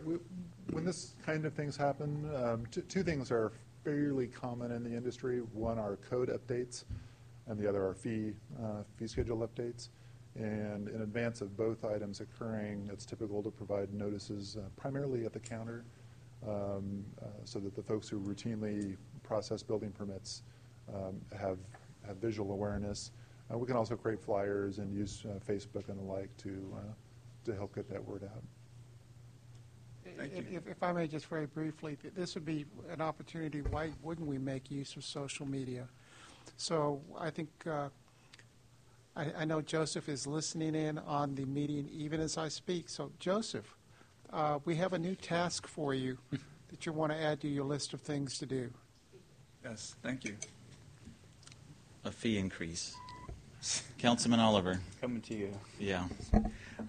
I just wanted to add, last time that this item was before us, there was a complimentary discussion about an incentive program. I just wanted to update the council that Councilman Rodriguez, Councilman Rigby, and myself have met with the team, and to look at that, we're going to begin our outreach, so to speak, with local stakeholders beginning next week to get some input and buy-in as to how we craft this incentive program, which may augment or adjust some of these rates to especially to encourage and support your smaller businesses and whatnot. So I just wanted to take a moment and provide that update.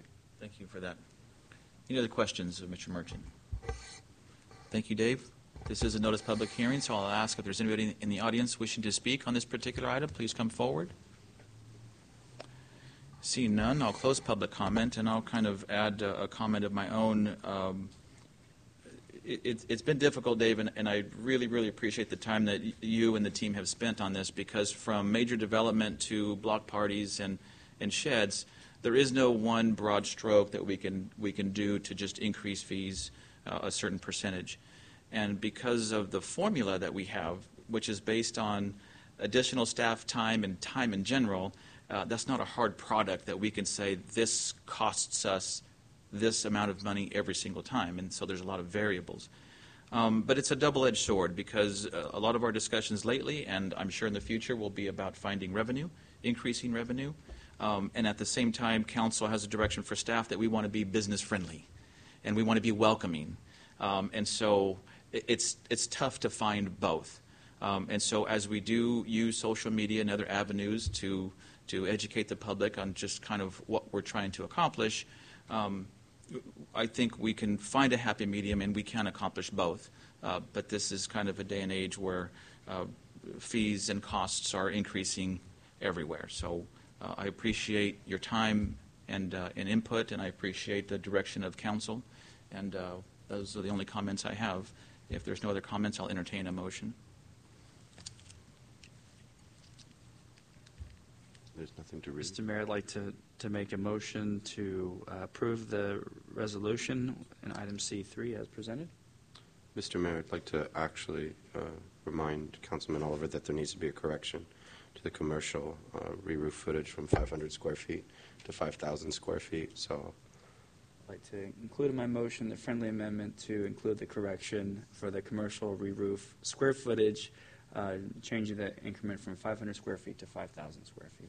I can second that. It's been properly moved and seconded to approve item C3 as presented with the recommendations. All those in favor signify by saying aye. Aye. Aye. Any opposed? Motion carries unanimously. Thank you very much for that. Moving on to item C4, another public hearing in consideration of an introduction of an ordinance amending certain sections of Chapter 1 of Title 2. Ms. Alvarez. Thank you. Good evening. This is a follow-up item to action taken by the council at the last meeting to change the distribution date of the agenda packet. We decided to take advantage. We reviewed the municipal code and noticed that there were some outdated sections on it, and the update reflects that the change will be incorporated as part of a policy. The policy will be brought back at the next meeting because the ordinance itself would be considered for introduction tonight. Mm-hmm. If introduced, we would bring it back for adoption and then consider a resolution updating the administrative policy regarding the change to the 6 days. And that's probably all I have to add. I think it was a fairly simple item last time around. And we would ask that you please hold a public hearing and consider introducing the ordinance. Of course, Sonia, thank you very much. Any questions before I open the public hearing? Seeing none, I will ask at this time if there's anybody in the public wishing to speak on this particular item, please come forward. Seeing none, I'll close the public hearing, bring it back to council, and ask for title. Introduction of an ordinance of the City Council of the City of Madera, California, amending portions of Chapter 1 of Title 2 of the Madera Municipal Code pertaining to council meeting agendas. Mr. Mayor, I move to waive further reading and introduce. Second. It's been moved and seconded to waive further reading and introduce the ordinance as presented. All those in favor signify by saying aye. Aye. Any opposed? Motion carries unanimously. Thank you so very much. Admin reports. Moving on to item E1. This is a review of proposed conservation easements outside the city limits. Dave. Thank you, Mr. Mayor. This is another, say, unusual topic for us to be looking at, not something that I have seen the city addressed in my tenure here. So it's, on one hand, it's always nice to see something new, I guess. The item under consideration is review and potential comments on a series of conservation easements that are proposed well outside the city limits. There are a total of 3 conservation easements being considered. There are 2 groups of properties that are covered by those 3 easements. One block of properties is west of the city. One is south of the city around Avenue 11 and Freeway 99. The conservation easements would permanently restrict the development of the properties on which the easements are applied. There's an acquisition grant used to purchase the easements, and that process is overseen by the Department of Conservation. The Board of Supervisors is the key to that process. They must adopt a resolution of support for the easements, and the county has requested in the past that city staff comment on the easements themselves, and I provided comments that mirror those that are in the draft comment letter. Most recently, about 7 or 8 days ago, the county requested formal comments from the city relative to the easements in advance of the Board of Supervisors considering the required resolution. And it's important to note that only our comments are being requested and that the city's formal approval isn't required for the easements in question. The locations are the starred areas on the picture there to the right. There are 2 separate areas as I've described. The one area is called the Benny or Beanie and Fred ranches. Those are the 2 separate ranch areas totaling about 98 acres. The site is within our general plan planning area, but outside of the growth pattern that the city has contemplated. I don't know if it shows up real well on your screen, but you'll notice that to the right of the sort of number 1 star, you'll see some lighter green areas that are kind of hatched out of the other colors. Those are already permanent conservation easements that were established a number of years ago, and those easements already established the southwestern edge of the world as it might exist or might be explained for city development. So we effectively drew the line in the sand or put the line in the concrete maybe in terms of where our limits were for southwestern growth. This is already well past that, and so the establishment of an additional conservation easement at that location probably doesn't generate a whole lot of concern. And our recommendation as staff is that we offer no objection or basically support for that we could offer support for that easement. The second area is called the Paulus Ranch. It's about 64 acres, also within our general plan planning area. It has Freeway 99 frontage. It's located basically between Avenue 11 and Avenue 10 and a half. It is outside our current growth boundary for our general plan, but it could potentially be within the growth pattern as future general plans are adopted over the years. Now this is kind of an odd one because as having a land use planning background, we tend to think about land uses within the life cycle of a general plan or within the development horizon of a community. And in this case, the easements in question would permanently extinguish development rights on the property. And as I have described, trying to get my hands around this, my head around this, is that forever is a long time, and the likelihood is that the city will continue to grow forever, and that in 20, 40, or 100 years, the city may very well be encroaching in the area that's covered by these easements and pulling out 64 acres from the development pattern adjacent to the freeway may not be in the city's long-term best interest. It does feel like a long way away, and one of my early informal comments that I offered to the county was that I didn't feel real strongly about this. It wasn't something that from a planning perspective I could say this is absolutely the worst idea I've ever heard of. But when you look at the similarity of the distances that we're talking about, the property in question is about 2 miles south of the current city limits. Again, that seems like a long way away, but when you look at kind of the comparable distances that happen in urban areas as urban areas grow, it's less than the distance on 99 between Shaw Avenue and Herndon, and far less than the distance between Shaw Avenue and Friant Road, or even the San Joaquin River and Avenue 12, where the county is growing right now. So the distances in terms of long-term growth aren't a great deal, and that's kind of been my concern as we look at something that would forever extinguish the development rights. The comment letter that I drafted that's included in your packages would basically say that there's no objection to the Fred and Benny or Beanie Ranch easements, and that we would discourage the establishment of a permanent conservation easement on the Paulus Ranch, though we probably don't have an objection to long-term, but not necessarily permanent, easement mechanisms for that property on Avenue 11 and the freeway. So if I could write the script for how things might handle, looking at a very long-term easement, if there was such a thing, whether that's a 40 or 50-year easement, in my view, wouldn't necessarily be a bad thing. Even if the city was knocking on the door in 20 or 30 years, at least having the ability to identify that ultimately that could be incorporated into the urban fabric, might make sense. We occasionally see that just naturally because owners are holdouts, and a family may own a piece of property, and it may take a couple of generations before that property gets folded in. In this case, when we're talking about something that lasts forever, that wouldn't occur here, and that's the concern.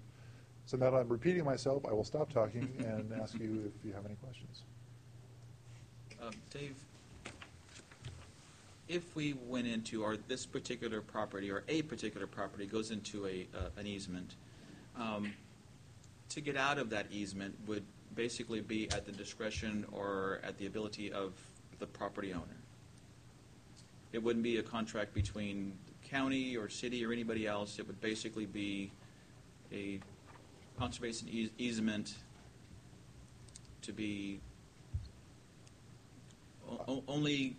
I won't be able to speak to the details of the easement because I'm not ultimately familiar with them enough to make those statements.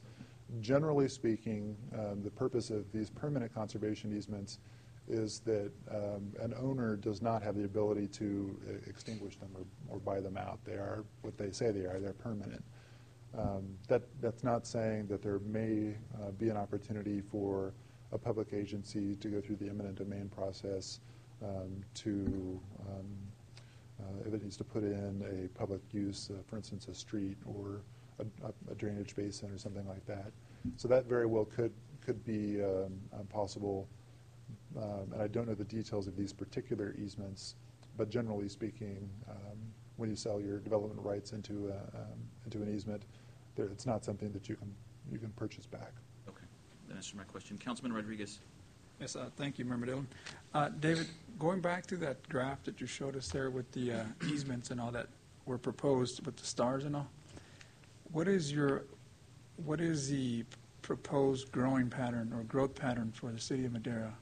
I know you mentioned 20, 40 years down the line, but as I'm looking at the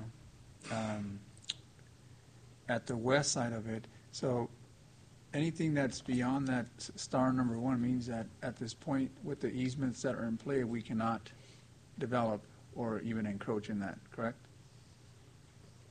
There's not a absolute science to to the establishment of that western growth boundary. And so it's hypothetically possible that the city could move its growth boundary further to the west, and we could hopscotch around the existing conservation easements. But practically speaking, and I believe the policy intent has been to say, with those easements in place, the city will not grow further to the southwest at that location.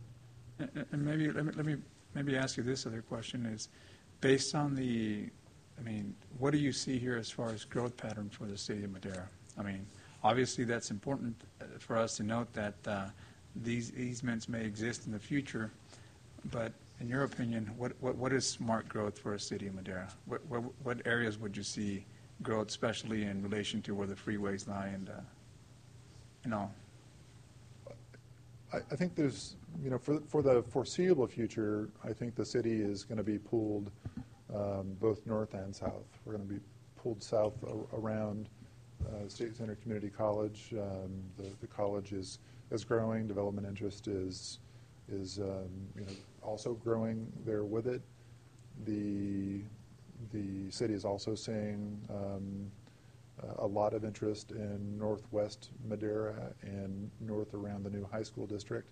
So I think it's very likely that we'll see sort of the gravitational forces of development pulled in both of those directions. Beyond the foreseeable future, and I don't know what that is, call that 20 years or so, very long-term growth patterns.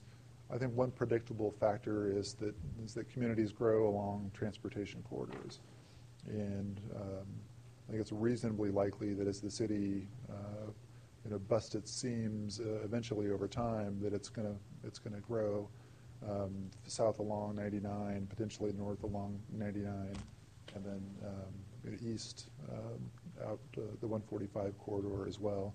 That's naturally how cities grow. It's originally how Madera was formed as it grew along the railroad tracks, and it's interesting to see, kind of see, if you can look at the cursor here, you can kind of see this bell-shaped initial pattern of development is the initial formation of Madera along the tracks and sprouting up and down the corridors.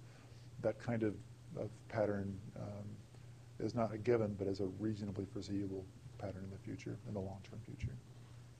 And looking at the opposite side, is there any easements in play now on the opposite side of that star, meaning the north side of Madera?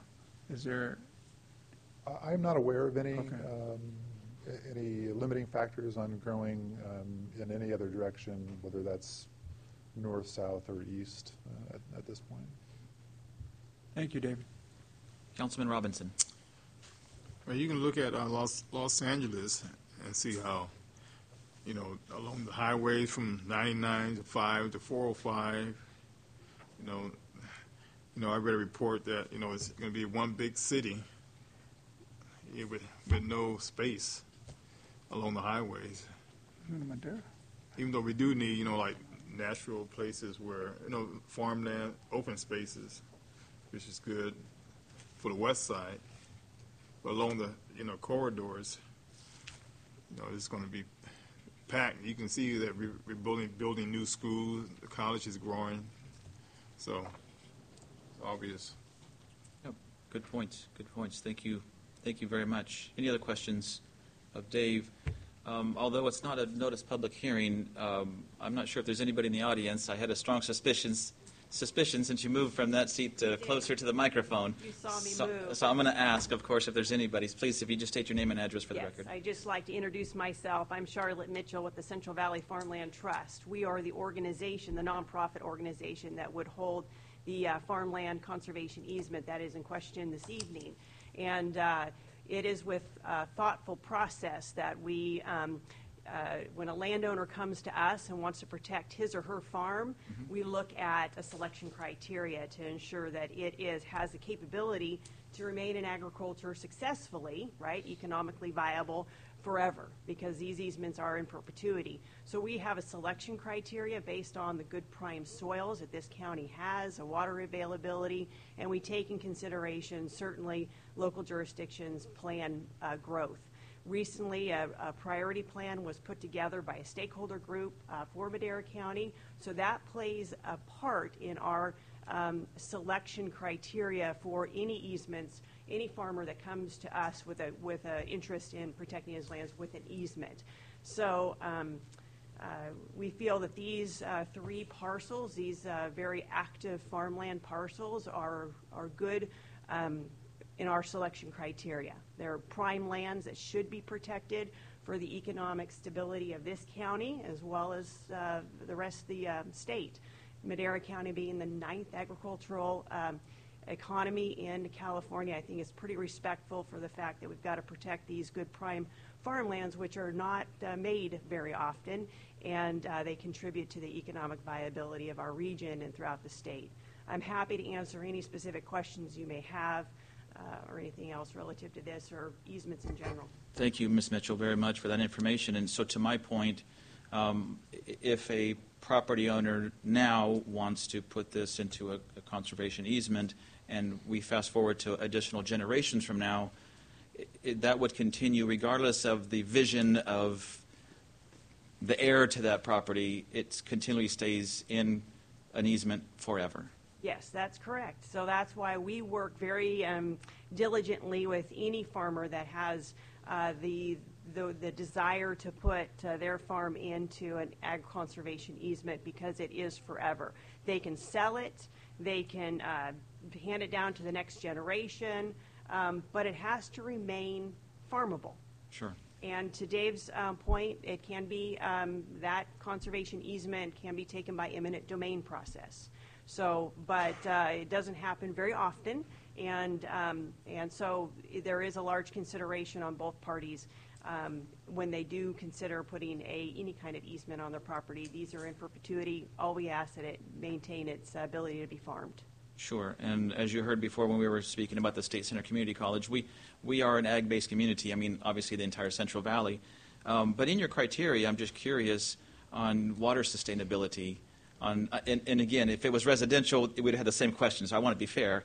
But how does that come into play compared to 40 years ago or 40 years from now? Yeah, and that's going to be a very trying point for us as an organization as we look at SGMA, the Sustainable Groundwater Management Act, right, and other regulatory programs on our surface and groundwater. It's going to play a role in how we view water availability for agriculture. So currently, we look at properties to ensure that there is some kind of there is water resources, ground surface or otherwise. But to your point, as an organization, we'll have to be a little bit more conscientious as we move forward in this new regulatory environment than we are going to experience with SGMA coming online. So, yeah. Thank you for that. Thank you for being here and for that information. Any questions of Ms. Mitchell? Thank you very much. Again, Dave, I want to thank you for your time on this. I've spoken to a few of my colleagues across the street, and I like your recommendation, and simply because forever is a long, long time. And when I look at a couple of things, one, I look at the Fulton Mall, and when the Fulton Mall was built, at that time, if you look at a river park, it seemed like that was going to be ag forever. And so from the Fulton Mall came Manchester Center. And then after Manchester Center, Shaw developed in Fashion Fair. And at that time, I'm sure there was visionaries that saw that coming. And now we look at the revitalization of Fulton Mall and what Manchester Center may be. And closer to home in Madera, if I look at the late 1800s, what we looked like then in 40 years from that point into the 30s. And so every 40-year increment, although there were visionaries, I don't think we envisioned where we are now with the State Center Community College and the 41 and 12 corridor and things of that nature. And so to your point, Councilman Rodriguez, it is a crystal ball, but as I look at growth and I look at those corridors like 99, 41, and 12, I don't think it's that difficult to imagine in the next 20 or 40 years along 99 and Avenue 12 and 10 and 11 of that being developed. I really do see that. And so I look at your recommendation, Dave, myself, into the west side, that there's existing easements already, and the probability, as I sit here today, is highly unlikely. But as I look at the Polis property along 99, I think it's difficult for any of us up here to say that 50 or 100 years from now or forever that will not be developed. That's just my input. We might be bumping heads with Fresno. You never know. Mr. Mayor, obviously we enjoy a very rich agricultural heritage, and we want to ensure that is sustained. And but I think with your assessment, I would echo those comments, and I'd be amenable to moving forward with staff's recommendation on the letter. I appreciate your diligence and work on this, Dave, you and your staff. So I think your recommendation as presented is where we'd like to go. Yeah. Report. Brent, you don't need that in the form of a motion or anything. I think this was just information and discussion. Great, thank you. And again, Ms. Mitchell, thank you so much for being here. I really appreciate it.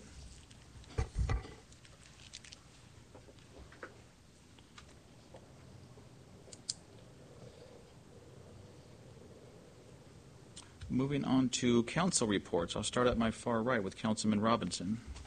As I attended the networking with Bill Oliver, it was nice. And then I attended the parade and ribbon cutting ceremony. I'm from Pasadena, so you think Rose Parade. Yeah. And then after that, I attended Jane Madison Elementary. They had a dual language instruction program, ribbon cutting ceremony. That was nice. We need more languages, especially in Spanish. And then I attended the Department of Social Services, County of Madera, Probation Department, and the Madera County's Department of Social Services are launching the California Child and Family Services Review Process. This process occurs every 5 years and will culminate into a comprehensive county self-assessment report and the development of a 5-year system improvement plan. I will help in them plan and implement strategy to improve our capacity to provide better outcome for the children, youth, and family we serve. And once completed and reviewed by the California Department of Social Services, the system improvement plan will be presented to the Madera County Board of Supervisors for approval. Thank you. Thank you very much for that. Very busy.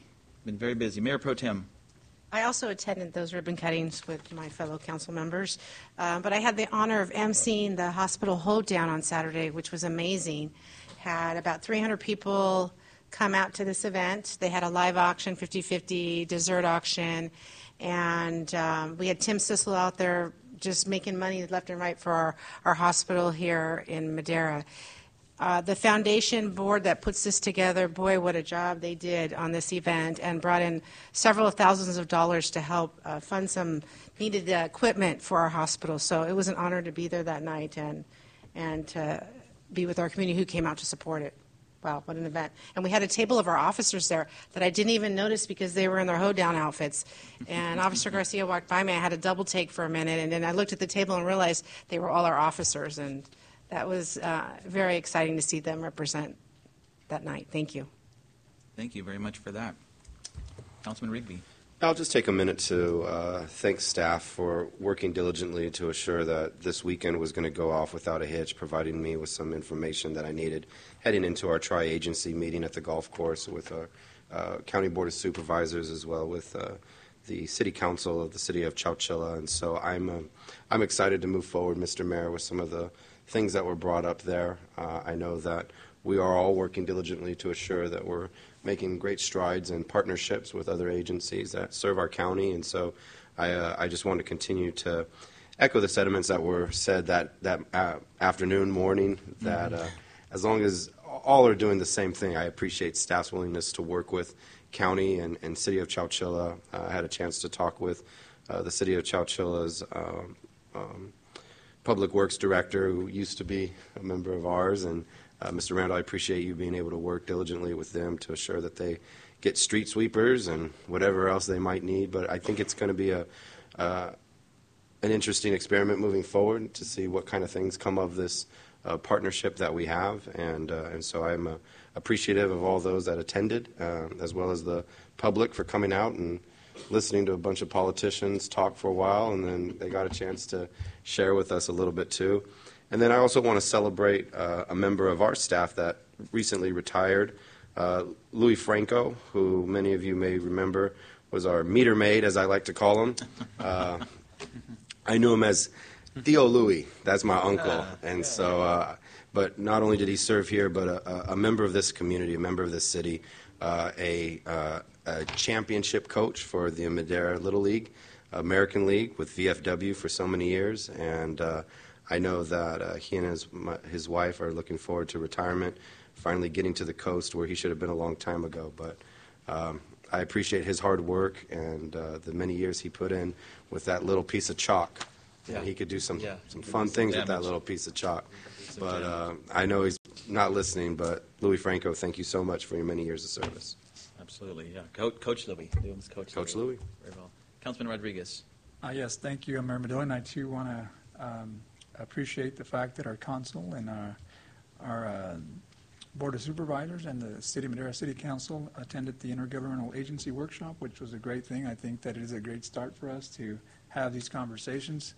I feel that this will move our city and hopefully the county in a positive direction. So I was very pleased to see it there. And also the time that we were able to spend with each other and form some bonding there with our colleagues as well. So thank you. Thank you very much, Councilman Rodriguez. Councilman Oliver. Thank you, Mr. Mayor. A couple of weeks ago, I had the opportunity to join yourself as well as Councilman Rigby for the grand opening of the Tap House, which is a new restaurant here in Madera. I think it's a great small business success story to showcase in our community. Owners Dustin and Tracy Franklin, they serve as a boomerang story. They could have gone to many different communities, including Paso Robles and Clovis, which they considered, but ultimately they decided they wanted to open up a small business here in Madera. Dustin graduated from our small business workshop program, and in fact we've even talked about maybe having him speak in future programs to share his experience. And so I know the community is very excited about this new restaurant. It's something that I don't think we've ever really had before. And he had stated that part of the reason why he decided to locate here is the fact that it's not saturated by the Chili's and the Applebee's, and he knew he can give the community something that they would want and react to positively. So I'd just like to thank staff, including Steve Woodworth and Chris Boyle, as well as Mr. Tooley, for shepherding them through the process and in order for them to meet their timelines and whatnot. And so. Yeah, he's very appreciative of that and talks about our staff quite a bit, and in a very positive light, too. So he's very appreciative. And thank you very much, Councilman Oliver. And it was an honor to speak at Young Professionals and at the Tap House last evening. The honor was because I had an opportunity to talk about the great things happening in the city of Madera, like our Citizens Academy, our PD Academy that's so very successful, Neighborhood Watch, and our Curb Stripe program, and in the small business workshop that the owners went through and got some help, and now they're an advocate for working hand in hand with the city. And as all of you have mentioned already, the different events you've gone to, I don't want to mention all of them, but what I do want to mention is that we have day jobs, but yet council has really come out in full force to a lot of these events, whether they have to take time away from their family or from their day job to go to the Virginia Lee Rose ribbon cutting ceremony and to go to the Young Professionals, or of course on a Saturday we all met for the intergovernmental meeting. And so I want to thank my colleagues for showing up as a team and really setting that example. Seeing is believing. When you talk the talk is one thing. When you walk the walk, I'm very proud of you guys to step up and say we're here to make Madera better, and to attend all these events. And so I thank you for emceeing, and I thank you for being out in the public. It really, really does mean a lot to me and to the public that you're accessible and you're out there. So thank you also very, very much for that. And with that, I will ask Mr. Richardson for an announcement. Yes, Mayor. Initially, I'd like to request that item G2 be pulled from the closed session calendar, and so with that pulled, then the council will adjourn to closed session in two items, the first being anticipated litigation, that's significant exposure litigation pursuant to Government Code Section 54956.9, Subdivision D2 in one matter. The second item would be conference of labor negotiators pursuant to California Government Code Section 54957.6, and the representatives and organizations are as listed on the agenda.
He's good. But yeah, he got a good likes to shot. play.